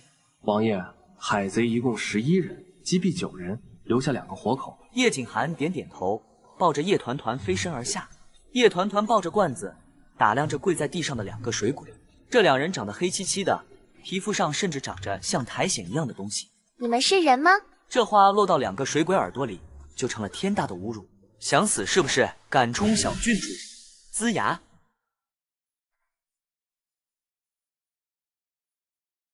这些人骨头很硬，功夫也很辣。我带来的水俑被他们弄死了4个。本想审问来路，可惜语言不通。哦，要知道，名山寨的水俑和九王府暗卫训练模式相仿，能干掉4个。这帮水鬼的战斗力着实惊人。2位大佬正在分析敌情，一转头却看到惊人的一幕：叶团团正捏着一根小鱼竿，递到其中一个水鬼嘴边。小乖乖，危险！叶团团，叶团团被吓得一哆嗦，手里的鱼竿掉在地上。2个水鬼的目光立刻从叶团团的手转移到了地上的小鱼竿上，喉结鼓动。这一下，所有人都愣住了。搞了半天，这2个凶神恶煞的水鬼，竟然是想吃小鱼干。王爷，前面水域不对劲，黑的不正常。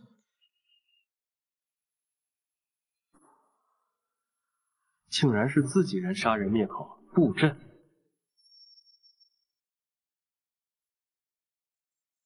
保护郡主，叶战和明秋一左一右，准备大开杀戒。可谁能想到，这一波海盗的战斗力菜得抠脚。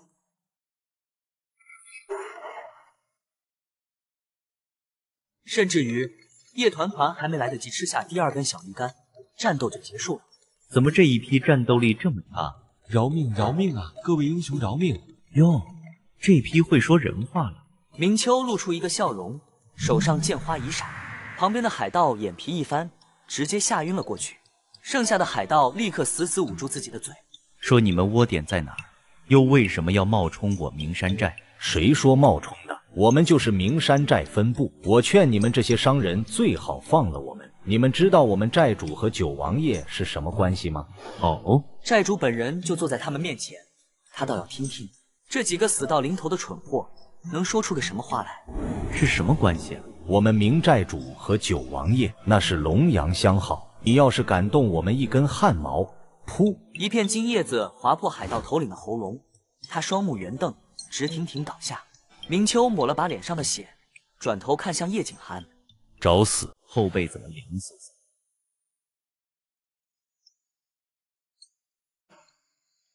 不是叶九，你跟我发什么火？这几个人也不是我教他们说的，你瞪我干什么？性格真烂。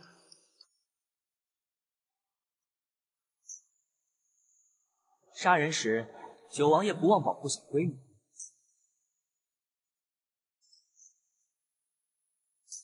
没听见，我们什么都没听见。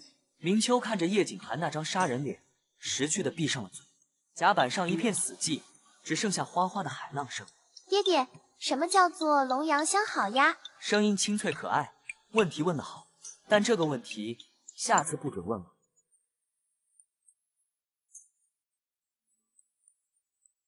把人拉下去，剃干净挂骨头。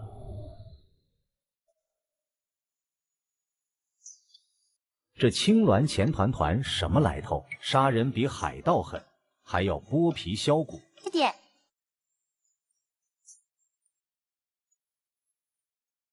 小郡主，看那边的小海豚好不好？小姑奶奶可别再问了，再问王爷要把咱们都挂起来了。海盗噤若寒蝉，熟眼海盗心生一计。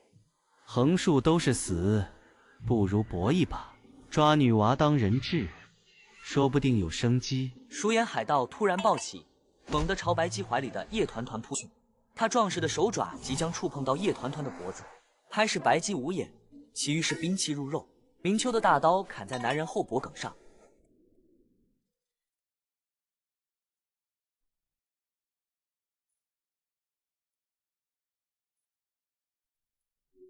一片金叶子静静地嵌在男人的喉咙处，熟眼男人瞳孔放大，身体僵硬的直直倒下。钱团团就是这女娃，我这是什么天选之子的运气？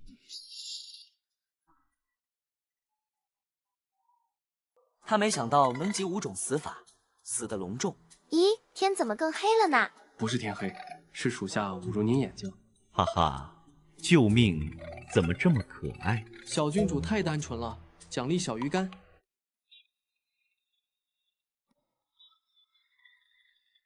扒了他们的皮。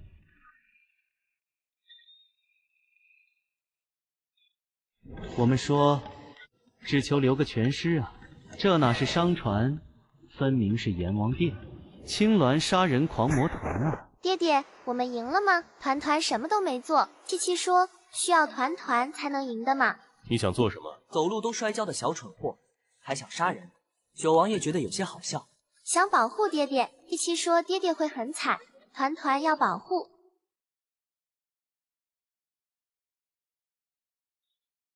蠢是蠢了点，但这赤子之心不枉他如此宠爱。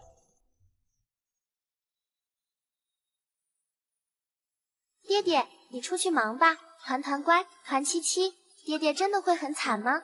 是的，奶。围巾后，爹爹会中毒，失去理智，最终父女相残，只能活一个。有统德的系统不会告诉宿主，他才3岁。那团团一定要变厉害，保护爹爹。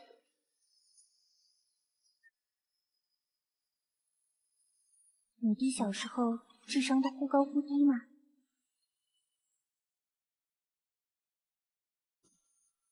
借湾流藏起来，难怪官船长搞派的，船上的人都来卸货。海贼没发现船上人已换披，暗卫水勇摸黑混入人群。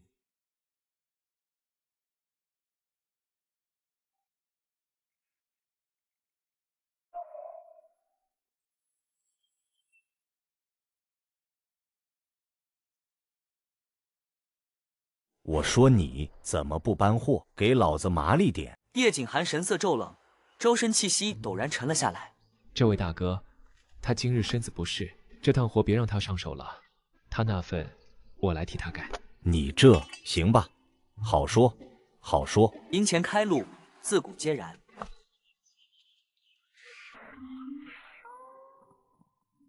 王爷暂且忍耐，我们的人已摸得差不多了。不多时，一批批货物被运入仓库，一切仍在原定筹划之中，只是局势向来难以尽如人意。咦，这是换新玩法了吗？好像挺好玩的。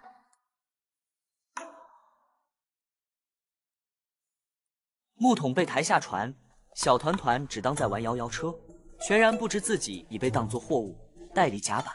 咦，这里是哪里呀？怎么这么臭烘烘的呀？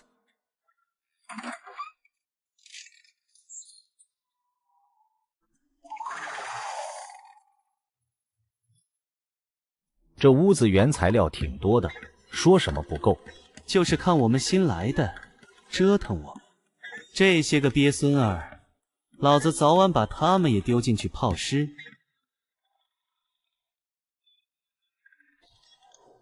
七七，这里是哪里呀？他环顾四周，发现自己在一个昏暗的仓库里，周围堆满了和他待的一模一样的大木桶。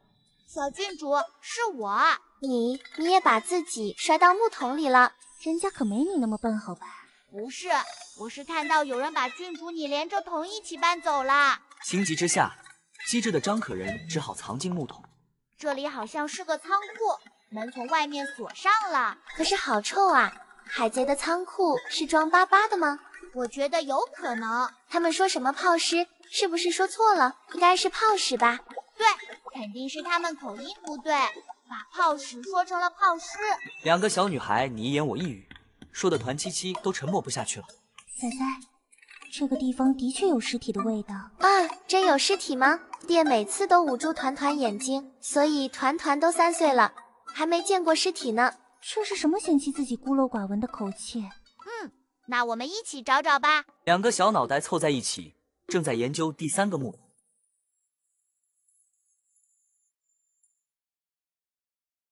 突然，他们身后的墙壁发出咯咯的声响，无端端的抖动起来。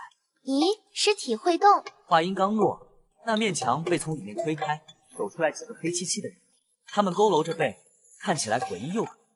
你们是人是鬼？不要过来 ！And M.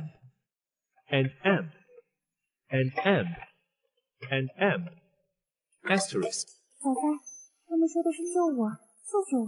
用这么凶的表情求救吗？叶团团想起水鬼很喜欢吃他的零食，你们是不是饿了？给。两个水鬼动作一顿，眼里流露出渴望和怯懦。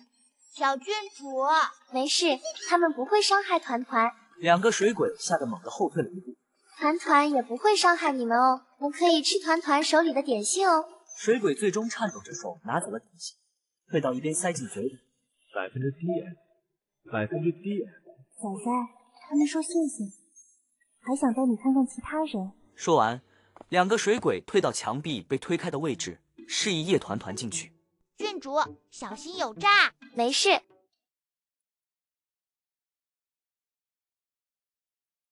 密室里是一个更小的房间，房间一半都是一个巨大的水池。他紧紧盯着，突然觉得后面有一个水鬼，看起来很眼熟。桂子叔，桂子叔是你吗？那个被叫桂子叔的水鬼看过来，嘴里哇哇直叫。可惜他说的话张可人一句也听不懂。不过没关系，有人听得懂。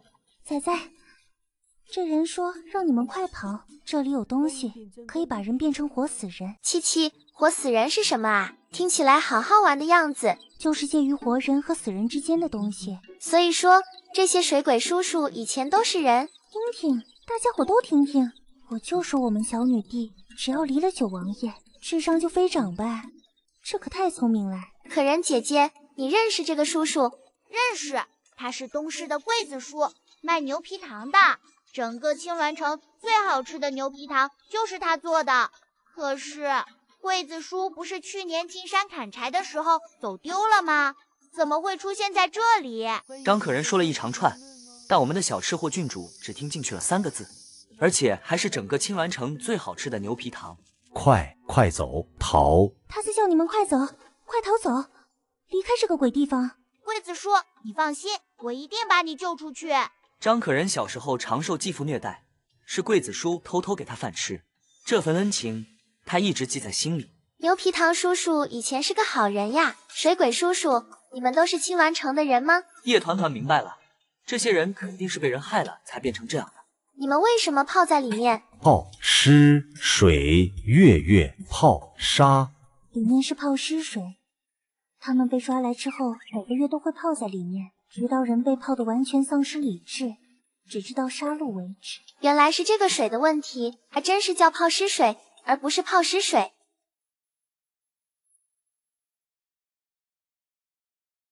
郡主小心，这水有毒。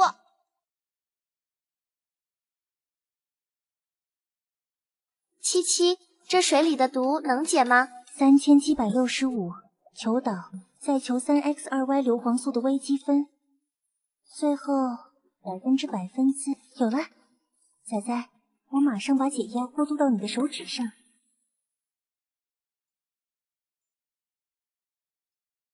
这水有毒的呀，你要是中毒了可怎么办呀？呜，我没事的。七七，好了吗？好了，现在就可以。桂子叔，我要是把你救了，以后我可以吃你做的最好吃的牛皮糖吗？走，危险，救不了，快逃！小姑娘，你快走吧，这里太危险了。你这么小，怎么能救得了我们？你快逃出去才是。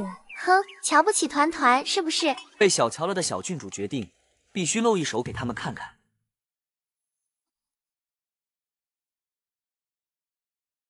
郡主说了有毒，怎么就不听呢？呜哇！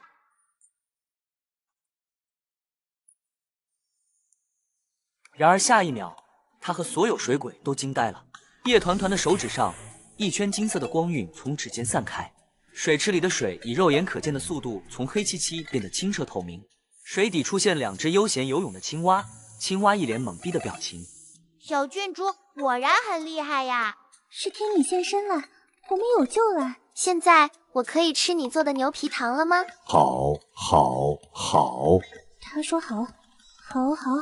那你们进去吧，泡一泡就好了。几个水鬼跳了进去，水面上开始咕噜噜地冒出黑褐色的气泡，随后气泡颜色变淡，最后在水面形成一层淡白色的泡沫，屋里的臭味也减轻了。很快，泡过水的水鬼再次站起来，剩下的水鬼一看，这效果比美颜滤镜还猛啊！于是争先恐后地朝着水池里跳去，水花溅起，桂子叔连忙挡在叶团团面前，不让脏水溅到他。天女，我们还有更多的人在下面的潭水里，那些人比我们泡的时间长，不知道还有没有救。那些都是我的族人。桂子叔说到一半，猛地愣住，他捂住自己的喉咙，眼眶瞬间红了。我能说人话了。惊喜来得太突然，一个40多岁的中年大叔当场落泪。这一年不人不鬼的日子，他以为这辈子都完了。多谢小天女救命之恩，从此以后，我王三桂这条命就是你的。桂子叔一跪，身后水鬼们也纷纷跪下。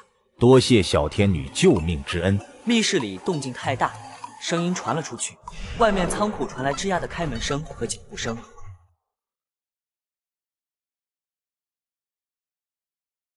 桂子叔等人脸色一变，连忙将墙壁推回原位。密室再次陷入黑暗，叶团团竖起小耳朵，听着外面的动静。这里面哪有人？你是不是听错了？龟儿子的酒喝多了吧？我是听到这里面喊什么天女来着？布拉族的人供奉的不就是天女吗？还以为那些个水鬼活过来了。你中邪了吧？这里的水鬼少说也泡了大半年了，命再硬也该死透了。你是不是发疯了你？等等，这是什么？这里怎么有这么多水？两人朝着墙面走过来的急促脚步声。对，暗室的水怎么漫出来了？难道那些水鬼真的醒了？大事不好，快出去叫人！不能让他们去喊人，不然团团和可可就完蛋了。可可，抓住他们！是。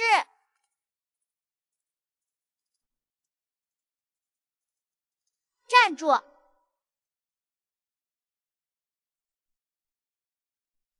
哪来的小屁孩，滚开！他伸手就想把张可人拎起来丢到一边。张可人眼神一冷，突然抱起，他手中的黑刃刺入海贼甲的穴位。这一招快准狠，一看就是练家子。这小女娃是什么怪物？招式这么刁钻，她肯定是哪个杀手组织培养出来的小阎王。旁边的海贼已经被张可人打得嗷嗷直叫。啊！我的脸，我的手！张可人瞅准时机，一脚踹向海贼的膝盖窝，将他制服在地。虽然可可身手了得，但毕竟只有5岁，力气还是小了点，要完全制服2个成年大汉还是有点吃力。被解救出来的布拉族人冲了出来，他们将2个海贼用绳子捆了个结结实实。叶团团坐上一个木桶，小短腿晃悠着，努力模仿着爹爹的威严气场。说，你们为什么把人泡在这些臭水里？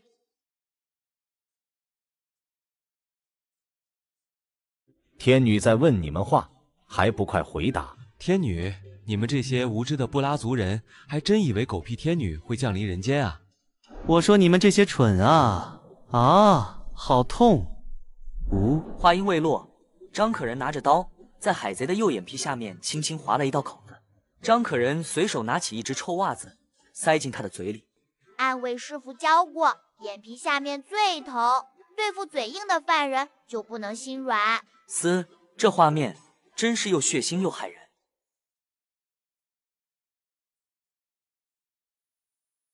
我现在要问你了哦，你如果不好好回答的话，你的眼珠子也会被挖出来的哦。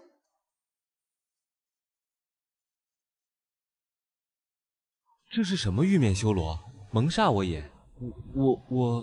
我说，不要挖我的眼睛。好的，我问你，泡尸是什么意思？泡尸就是把活人丢到泡尸池子里，强行让他们溺水断气，之后再依靠泡尸池里的药水起死回生。不止如此，这个小岛原本是我们布拉族生活的地方，这些海盗来了之后，占领了我们的土地。原来如此，这些水鬼大部分是布拉族人，还有一些是青鸾城出海的渔民。布拉族本就是战斗民族，所以变成水鬼后战斗力更强。哦，原来这个地方叫布拉岛，我终于知道我在哪了。你带我去更多水鬼的地方。这不行，我不能带你们去。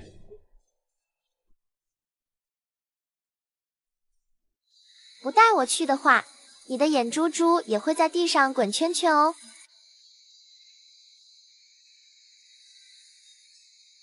77，这么大的池子能全部化解吗？不行，要全部化解，需要1天1夜。那可怎么办呀？1天1夜，团团肯定会睡着的呀。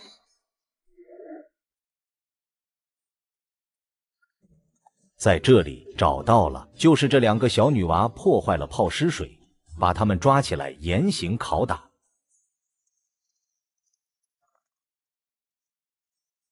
完蛋，团团不会要在这里嗝屁了吧？小天女，快走！我们拦住他们。小可人，你快带着小天女走。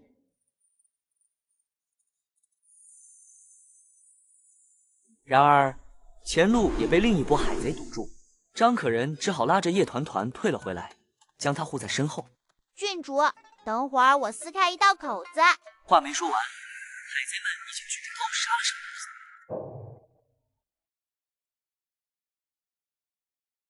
七七，我之前给2哥哥买的药，那个很厉害的药丸，能用在这里吗？对啊，我怎么没想到？好，我现在化开1颗渡到你手上。仔仔，你又要欠积分了哦。好的，恭喜宿主购买药丸1颗，积分余额负40。宿主，你欠了1屁股的积分哦。叶团团将手指伸入冰冷的湖水中，一道金色暖流从他手腕处涌出，迅速流入整个湖泊。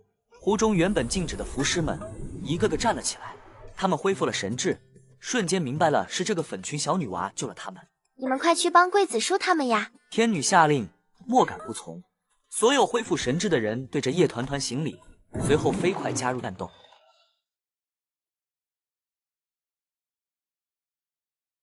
仔仔真聪明，不愧是3岁就能绑定女帝系统的仔。然而，团77还没骄傲完，战局又开始急转直下，海贼们士气大涨，开始疯狂反扑。眼看防线就要被冲破，叶团团再次陷入危险。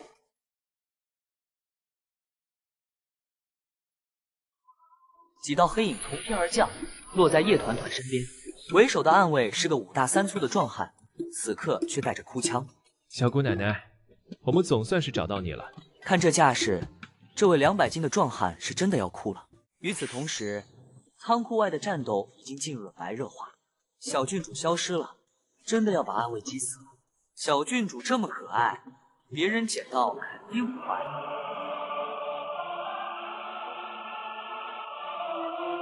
小郡主坐好，这就带你走。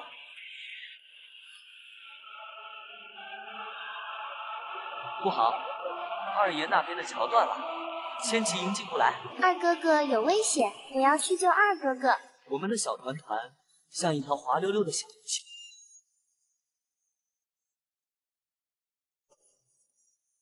危险，小郡主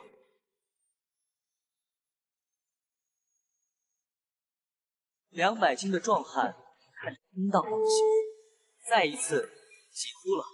怎么又弄丢了呀？叶团团跟着系统跟77的指引，很快就找到了叶战所在的位置。桂子叔让叶团团骑在他的脖子上，方便他看清断桥那边的情景。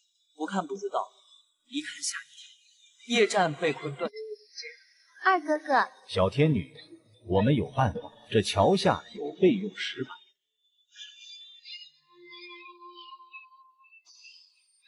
真的吗？你们可以帮我吗？天女有命，莫敢不从。那好，你们去帮忙把桥修好。是。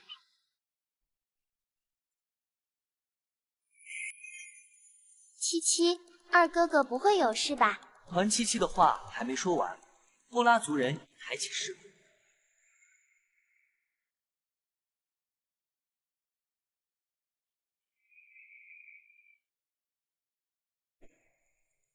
海贼感受到时间紧迫，要赶在桥修好前拿下这个能号令骑兵的男娃娃。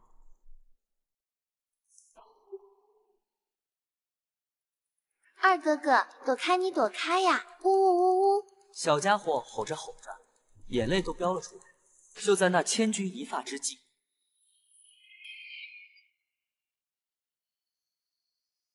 下一秒，海贼们就像被人定住的死。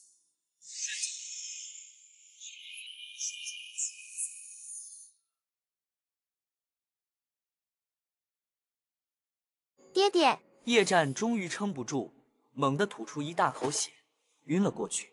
战儿，叶景寒单手划出一道剑气，击中水下布拉族人托举的石板。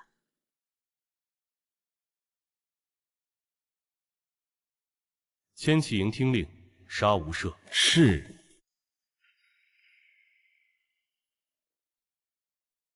二哥哥，二哥哥怎么不动了？不会死了吧？呜呜！小家伙哭着就朝断桥跑去。他就等着叶团团从高处下来。现在时机到了，草丛中的海贼猛地窜出，一步、两步、三步，突然身体一僵，猛地吐出一大口鲜血，直挺挺地倒了下去。叶团团听到声音，疑惑地回头。明秋将手里东西悄悄藏好，顺便在草丛里擦干净手。小乖乖怎么哭鼻子了？经过一场大战，九王府的2个小孩，一个睡一个晕，总算是都消停了。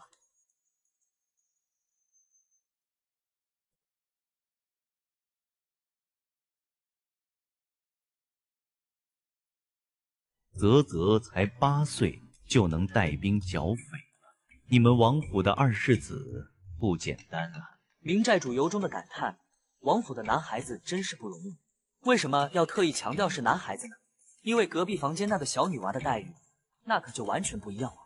你们家王爷怎么这么没良心啊？我是说，你们王府的世子爷真不错，小小年纪功夫不错，带兵能力也不错。您到底是什么意思？我怎么听不明白呢？这明寨主也不像是会夸人的人啊。看样子，九王爷是好不容易才成功的把叶团团从自己身上撕了下来。叶九，你来的正好，我刚瞧着叶战身上还有些旧伤疤呢。那是之前镇压叛变留下的。男人嘛，身上的伤疤都是赫赫战功，小男人当然也是男人，他怎么还骄傲上了？我的意思是，叶战才8岁，你对他的要求是不是太高了点？你是有什么建议要提吗？他脸上明晃晃的写着：“我要给你讲一讲人生的道理。”你看啊，叶九，我觉得你平时对叶战还是缺乏关心。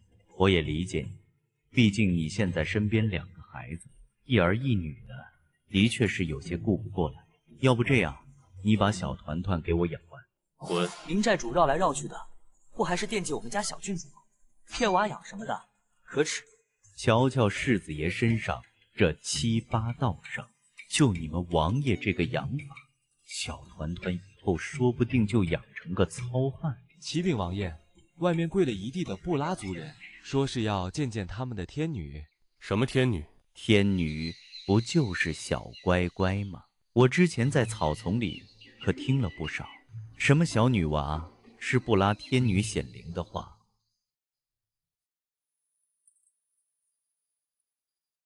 叶景寒和明秋这才知道，这帮半路出来帮忙修桥的布拉族人，就是他们在船上见过的水鬼。只是此刻，他们皮肤不再黝黑，脸上身上的苔藓毒草也全都消失了。你们是说，本王的女儿替你们解了毒？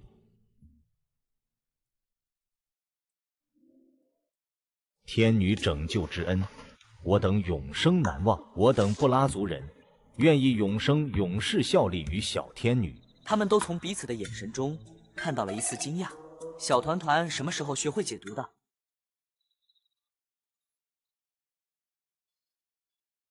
叶景寒刚走到叶团团的房门口，正巧撞上一个人影。叶战手里拿着一个红彤彤的苹果，正要偷偷摸摸去妹妹房间。父王，这是给你妹妹的。孩儿只是路过。路过，你扒拉人家房门做什么？明明就是想哄妹妹嘛。叶九，走，你不是要问具体情况吗？小乖乖，身边不是还有个贴身小护卫来着，叫张什么可的，你问他不就行了？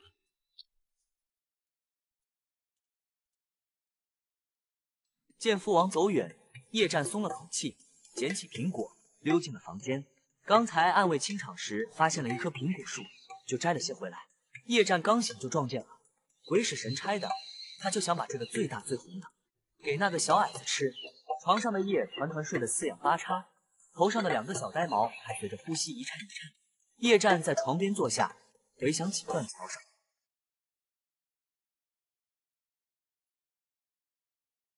他伸手把他踢开的被子重新盖好。他上辈子是饿死鬼投胎吧？作为二哥哥，他真是见不得小矮子这么恶唧唧的样子。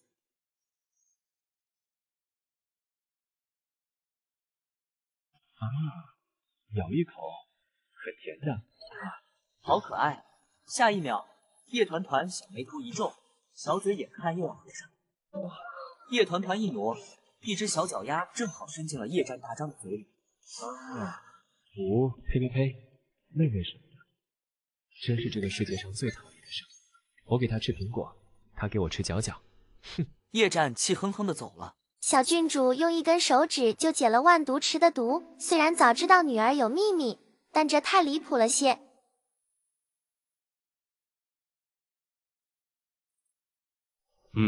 你做得很好，想要什么赏赐？啊，王爷竟然夸我了，怎么办？好激动，我该要点什么？金子、银子？王爷在问你要什么赏赐，还不谢恩？属下不求赏赐，只求能永远留在小郡主身边保护。不错，是个忠心的好苗子。白姬，去告诉布拉族的人，本王允许他们追随小郡主了。是，王爷。多谢王爷，多谢小天女。日后不拉倒，听凭小天女差遣。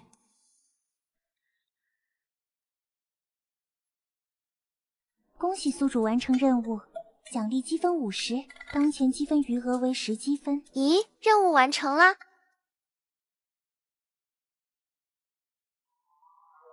1个、2个、3个，哎呀，算不明白。总之，好像真的只剩下10积分了哦。七七，还有任务可以做吗？离买召唤术还差40积分呢。有的，不过要等到船靠岸了才会发布哦。那好吧。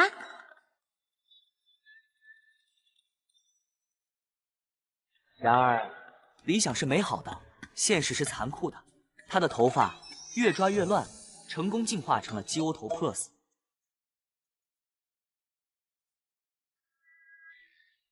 爹爹呢？二哥哥呢？张可可呢？怎么一个人都没有呀？他光着脚跳下床就要往外跑。张可人端着水盆进来。小郡主，鞋子还没穿鞋呢。哦，对。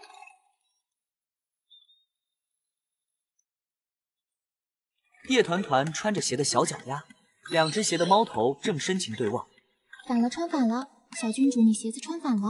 好像是哦。但是，我们小郡主是谁？她从不向困难低头。反着穿也挺好看的呀。好像是哦，小郡主说的有道理。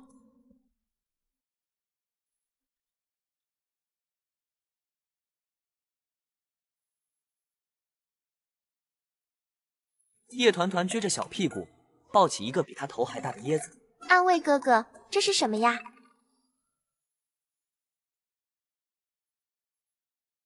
这是一种水果，要尝尝吗？要。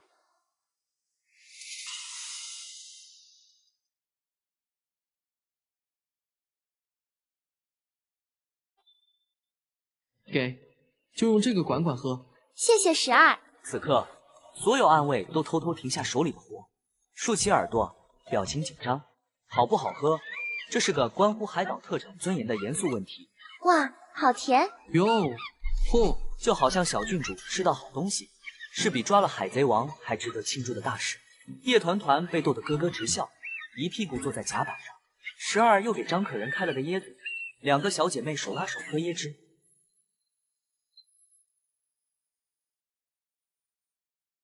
这些东西是哪里来的呀？这是布拉族人送来给小天女吃的特产。天女是什么？天女就是神。王爷交代不能跟小郡主搞封建迷信，怎么办？在线等，挺急的。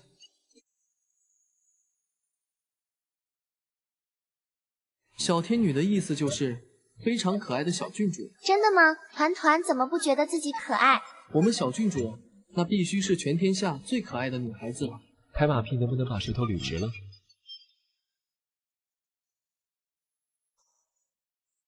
二哥哥，太好了！二哥哥真的没有死掉。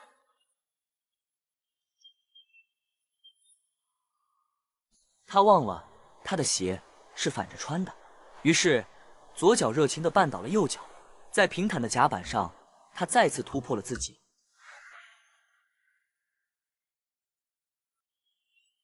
摔这么响，这次总该哭了吧？3、2，叶团团一个鲤鱼打挺，爬起来继续冲向夜战。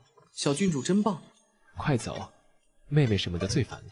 但是脚怎么不动了？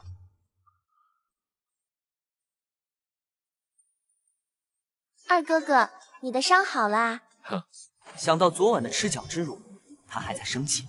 卖萌也没用。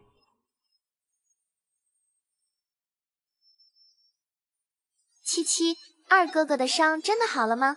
仔仔放心，他吃了你的万毒丸，身体倍儿棒。二哥哥，你真的没事了吧？不要理他，生气要有生气的样子。我没事了。二世子准备说完就走，突然暗卫12歘的一下闪现到叶团团身边。二爷才不是没事，小郡主，我跟你说嗷，大夫给他开了药，二爷怕吃药，那个嗷嗷叫的，那声音大的宋老头都能听见。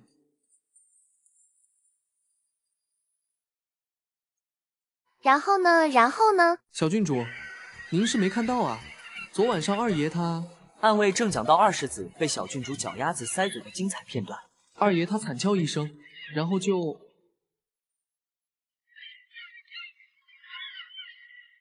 那是我惨叫吗？根本不是。真的吗？团团不信。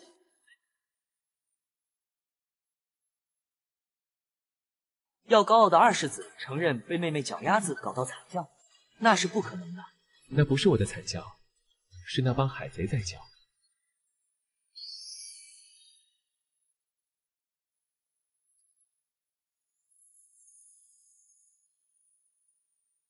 痛痛痛！救命！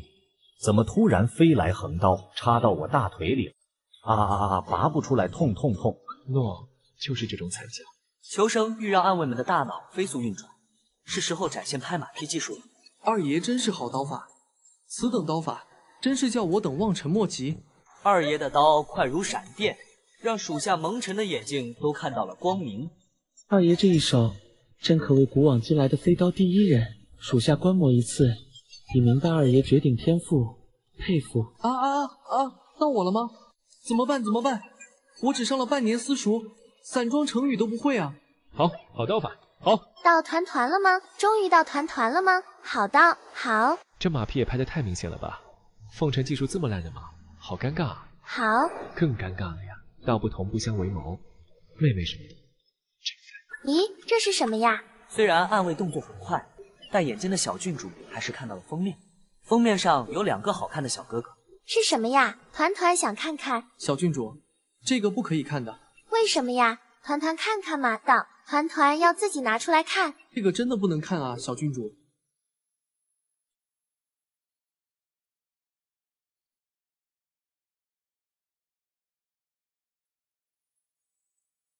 叶景寒刚出船舱来找女儿，就看到一本册子掉在脚边，暗卫吓得一哆嗦，直接把身上的叶团团给抖了下去。封面上的确是2个好看的小哥哥，一个黑袍，一个灰袍，怎么觉得这打扮有点眼熟？爹爹，这是个画本子吗？这个字念什么呀？团团不认识。这是谁带上船的烟杂玩意儿？这个字怎么不认识呢？换个方向能认识吗？爹爹，这本书是叫九王 X 和 XX 主不得不说的23是吗？有3个字团团都不认识呢。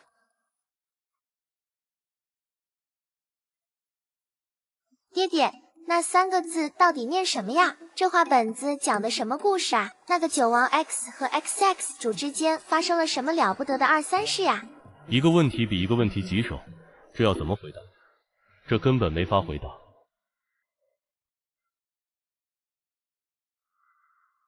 哎呀呀，还没来得及看，怎么就被王爷发现了？好可惜！要是王爷要摘我们的脑袋，不知道能不能求王爷行刑前让我们看一眼。这可是绝版典藏本啊！说话，小郡主在问你们，平日里你们鬼点子不是最多吗？现在倒是给本王解释啊！今天说不清楚，本王把你们全部调到山上去3天3夜。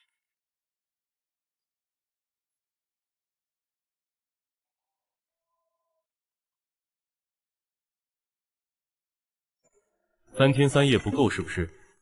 小郡主问你们问题，你们跑去钓鱼。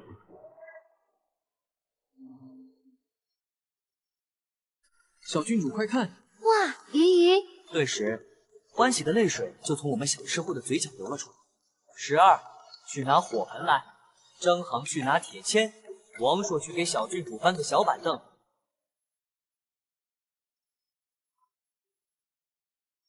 哇，要吃鱼吗？烤出来的鱼好不好吃呀？这也行。叶景涵捏着袖子里的画本子进了船舱，甲板上火盆已经升起，暗卫3下5除2把鱼处理好，架在火上。一个暗卫伸出掌心，对着火盆轻轻一推。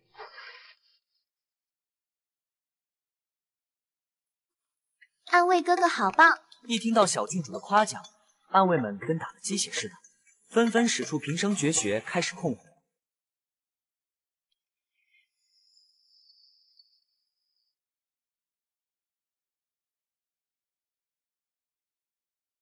我说叶九，我瞅着你手下这帮暗卫，是不是还能出去卖个艺啊？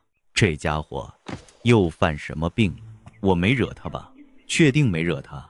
奇了怪！想不通的明秋决定去甲板上问问那群多才多艺的暗卫。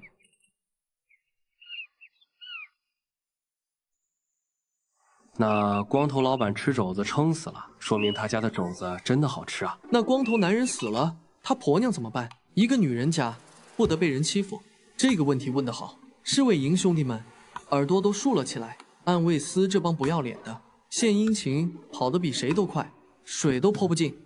呸！那个寡妇最后到底怎么样了？啊，真的好想知道啊。那老板娘是绣工，叫绣花大娘，她把绣花本事用在肘子皮上，刺了些花鸟鱼虫。嚯，哦，这可是真本事啊！绣花肘子香名远扬，满香楼老板眼红，请道士做法，要散绣花大娘的财运。这不道义啊！做生意不该各凭本事吗？那绣花肘子是什么味道呀？和王府的肘子有什么区别呢？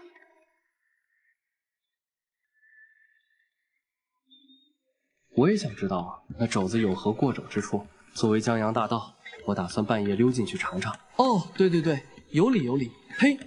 第一次听说把没银子说成大盗操守，不愧是暗卫司的人，真不要脸。满香楼老板烧黄纸没用，于是又想出第二条计策，找人去偷配方。好巧不巧，那晚我也去了厨房，我和那小贼就这么遇上了。害小贼遇大盗，这不小鬼见阎王了吗？扯那犊子干啥？不就是两贼撞头了吗？然后呢？12，然后呢？那小贼功夫不到家，翻墙被人看见，小二报了官，我3两下拿下他。一问是满香楼老板捣鬼，我本不想管，但吃了绣花肘子后，整个人飘飘欲仙，侠肝义胆，不能让那奸商胡作非为。那肘子真那么好吃？有点想尝尝了。团团也想吃，12快说别的，不然要流口水了。我制服了人，通知了绣花大娘，她要送银子，我没要，就当肘子钱。我正要走，官府的人来了。哎，哟，那可不好，你还怎么走啊？你干的不是官府允许的买卖，你们暗卫就是啥都干，不像我们侍卫营都是正统军营出身，这回要被抓了吧？那可怎么办呀？12哥哥是好人，不能抓进去的。团团好着急呀！听到小郡主这话，12的心化了。暗卫司和侍卫营达成共识，小郡主真可爱，小郡主真可爱。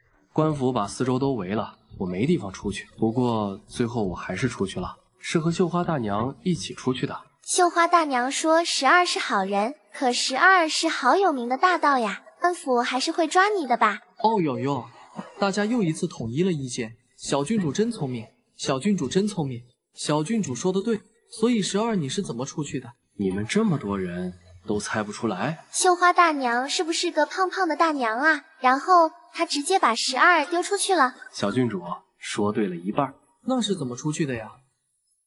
绣花大娘的确是个大胖子，她穿着个大裙子，有水缸2倍大。她为保护我，就让我钻了进去。12钻了女孩子的裙子，那不也是没办法吗？我脑子里还记得绣花大娘的肘子和牡丹裤衩。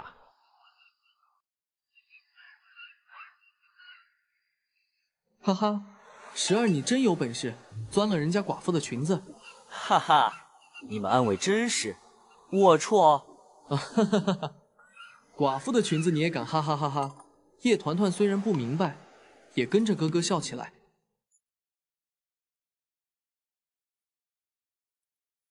说的是什么东西？这些能给小孩听吗？你们怎么回事？都皮痒了。二世子发起火来，真有九王爷3分威严。完了完了，二爷发火了！叶战气得不轻。这故事越讲越偏。这群混账！团团才3岁，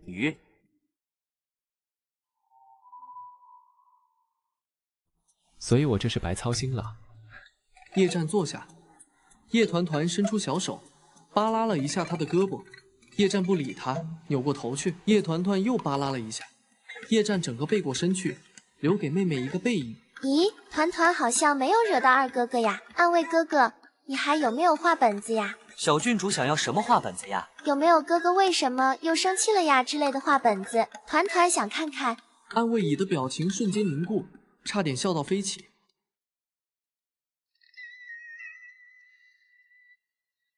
我生气的有这么明显吗？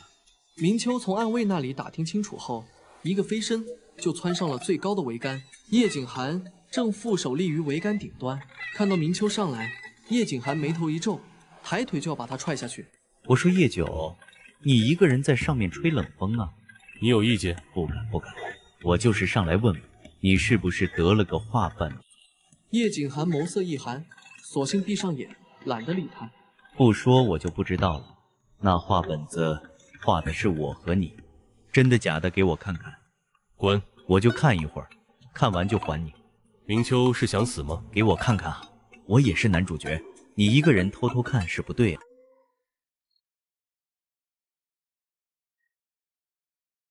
叶九，你这么用力干什么？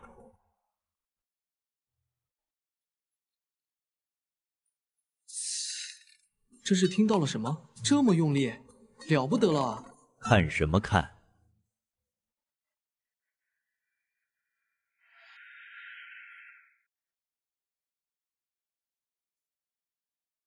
不能耗尽他们的体力。二哥哥，绣花大娘穿的什么裙子呀？这么大，团团也想穿呐。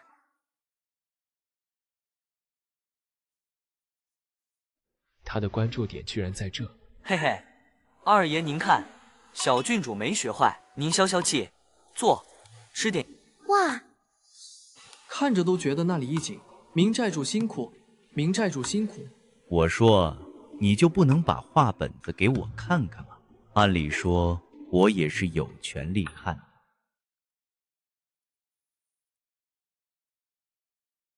叶九，我看看就看一眼。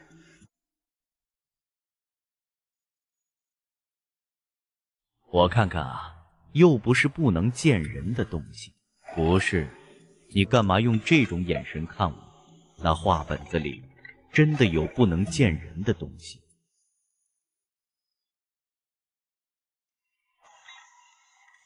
所以那是一本小硬书。你觉得呢？说话非要弯弯绕绕，这性格真是烂到家了。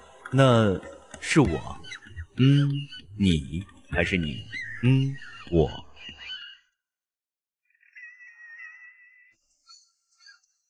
这很重要。留言是从哪里来的？到底是谁恩谁呢？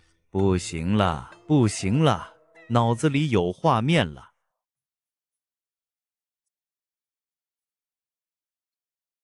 叶火长，别，你这么凶干什么？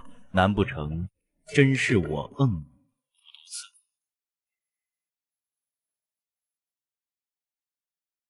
他怎么还用暗器？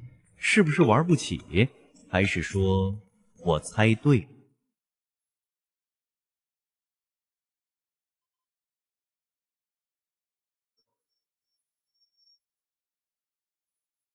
一个愿打，一个愿躲，这该死的眩晕感！王爷的招式精妙，明寨主身法灵活，要好好观摩，必有长进。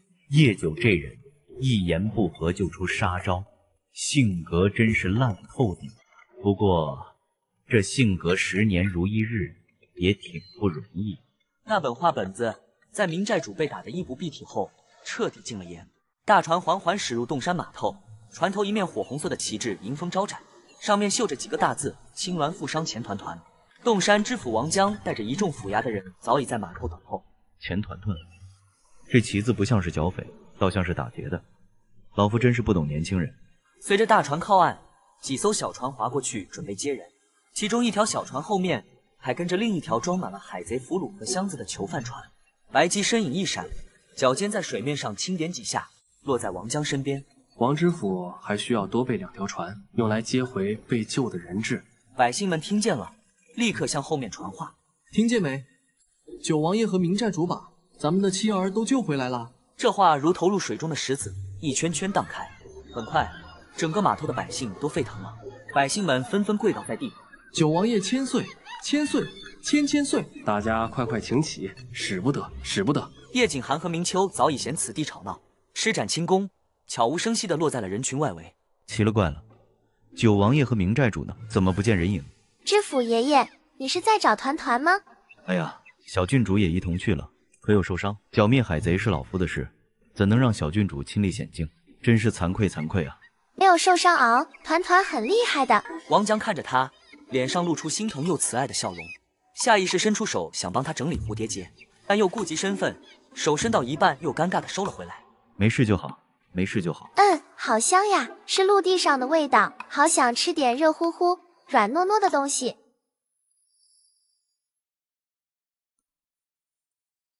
哇，好香！这几文钱的东西，怎好意思给小郡主吃？知府爷爷，团团可以吃一小口吗？就一小口哦。给，都给小郡主。下官这就再去买。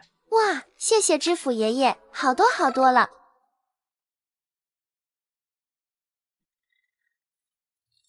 哎呦，小郡主，使不得，使不得！老头，我们家娃抱你一下，你跪什么跪？看清楚了，抓回来的海贼跟我明山寨没有半点关系。你这昏官之前还冤枉，此事还需本官升堂审问之后方能定论。明寨主，莫要太早下结论。你，嘿，这老顽固，变脸比翻书还快。明秋将剑往肩上一扛，单手抱着娃，转身就走。明秋抱着叶团团走在街上，咔，妈呀妈呀咪艾米呀，咔，妈呀妈呀咪艾米呀。则吃得真香。明苏苏，别生气啦，知府爷爷和你都是好人，可是你们小孩子就负责可可爱爱，吃吃喝喝好。咔，明叔叔吃。嗷呜！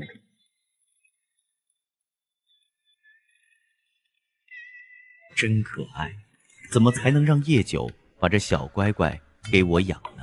请问这位可是明寨主？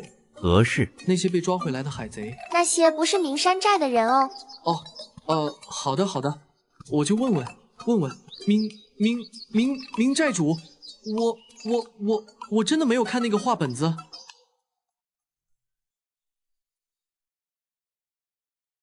我就是想让你传个话，怎么还自己招？拿来。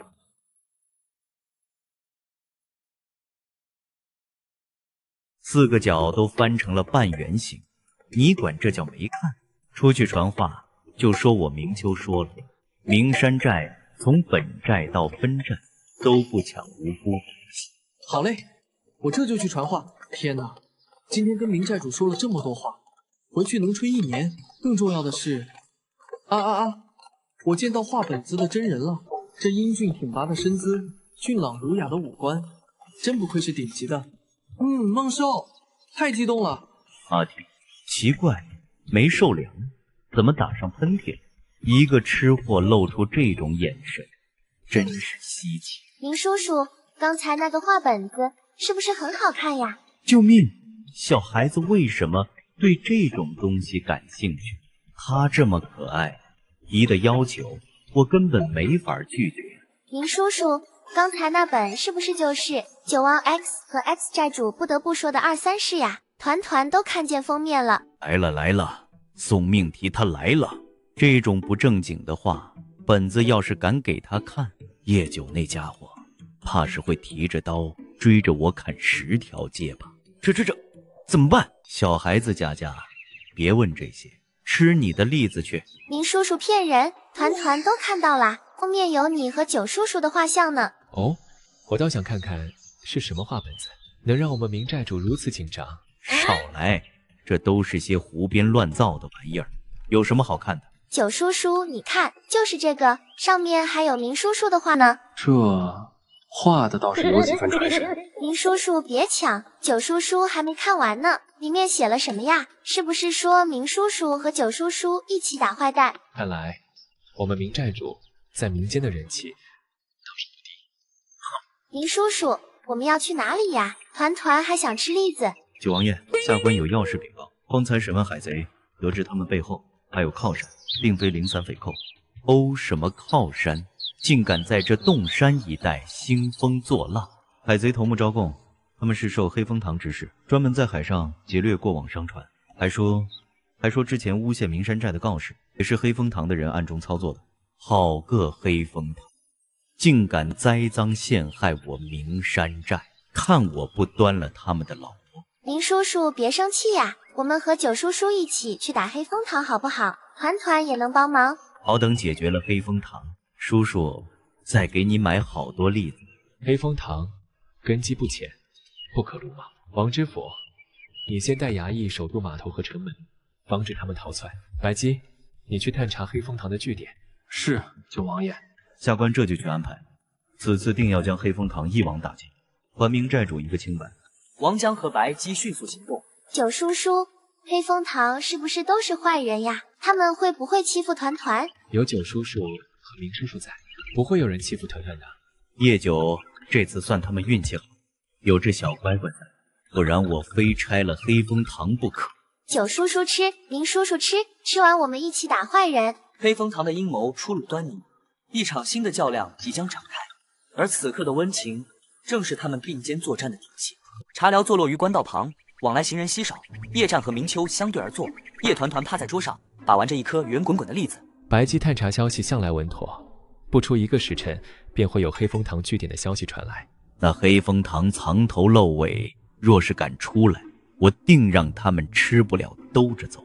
倒是这小乖乖，方才路上就喊饿，先点些吃食垫垫。要吃桂花糕，还要吃甜汤。团团要和明叔叔、九叔叔一起吃。来2碟桂花糕，1碗莲子甜汤，再加1碟栗子酥。还是我懂你吧，九叔叔都不知道你爱吃栗子酥。明叔叔最好啦，不过九叔叔也很好。九王爷，明寨主，属下查到黑风堂的据点在西郊乱葬岗旁的破庙里，据点内约莫有30余人，个个手持利刃，还有几个会粗浅的武功。好个藏污纳垢的地方，正好一锅端了，省得他们再祸害百姓。明叔叔，破庙里会不会有妖怪呀？团团也想去。没有妖怪，都是坏人。不过那里危险，团团乖乖跟着九叔叔在茶寮等，叔叔去就回，给你带好吃的。叶团团鼓着腮帮子，不太情愿，却还是点了点头，把栗子塞进嘴里。我与你一同去。白姬，你留在茶寮，保护好团团。属下遵命，定护好小郡主周全。明叔叔和九叔叔要快点回来呀！小郡主放心，王爷和明寨主武功高强，很快就会回来的。与此同时，西郊破庙内，黑风堂喽啰正围坐在一起喝酒吃肉，喧闹不止。明秋和叶战悄无声息落在屋顶，对视一眼，同时纵身跃下，踹开庙门。黑风堂的人都给我出来受死！你们是谁？竟敢闯我们黑风堂的据点？勾结海贼，诬陷名山寨，你们的账该算。话音刚落，明秋已然冲了上去，长剑出鞘，寒光凛冽，喽啰们纷纷上前阻拦，却被他一一击退。叶战紧随其后，招式凌厉，没一会儿，10几个喽啰便倒在地上，哀嚎不止。头目见势不妙，转身想跑，却被明秋甩出的剑鞘击中膝盖，跪倒在地。说你们黑风堂的堂主是谁？还有多少据点？我说我们堂主是黑无常，还有一个据点在城南废寝营，求你们饶了我。带着你的人去府衙自首，若敢撒谎，定不饶你。我去，我这就去自首。明秋和叶战看着喽啰们搀扶着头目离去，相视一眼。没想到还有一个据点，正好一起端了。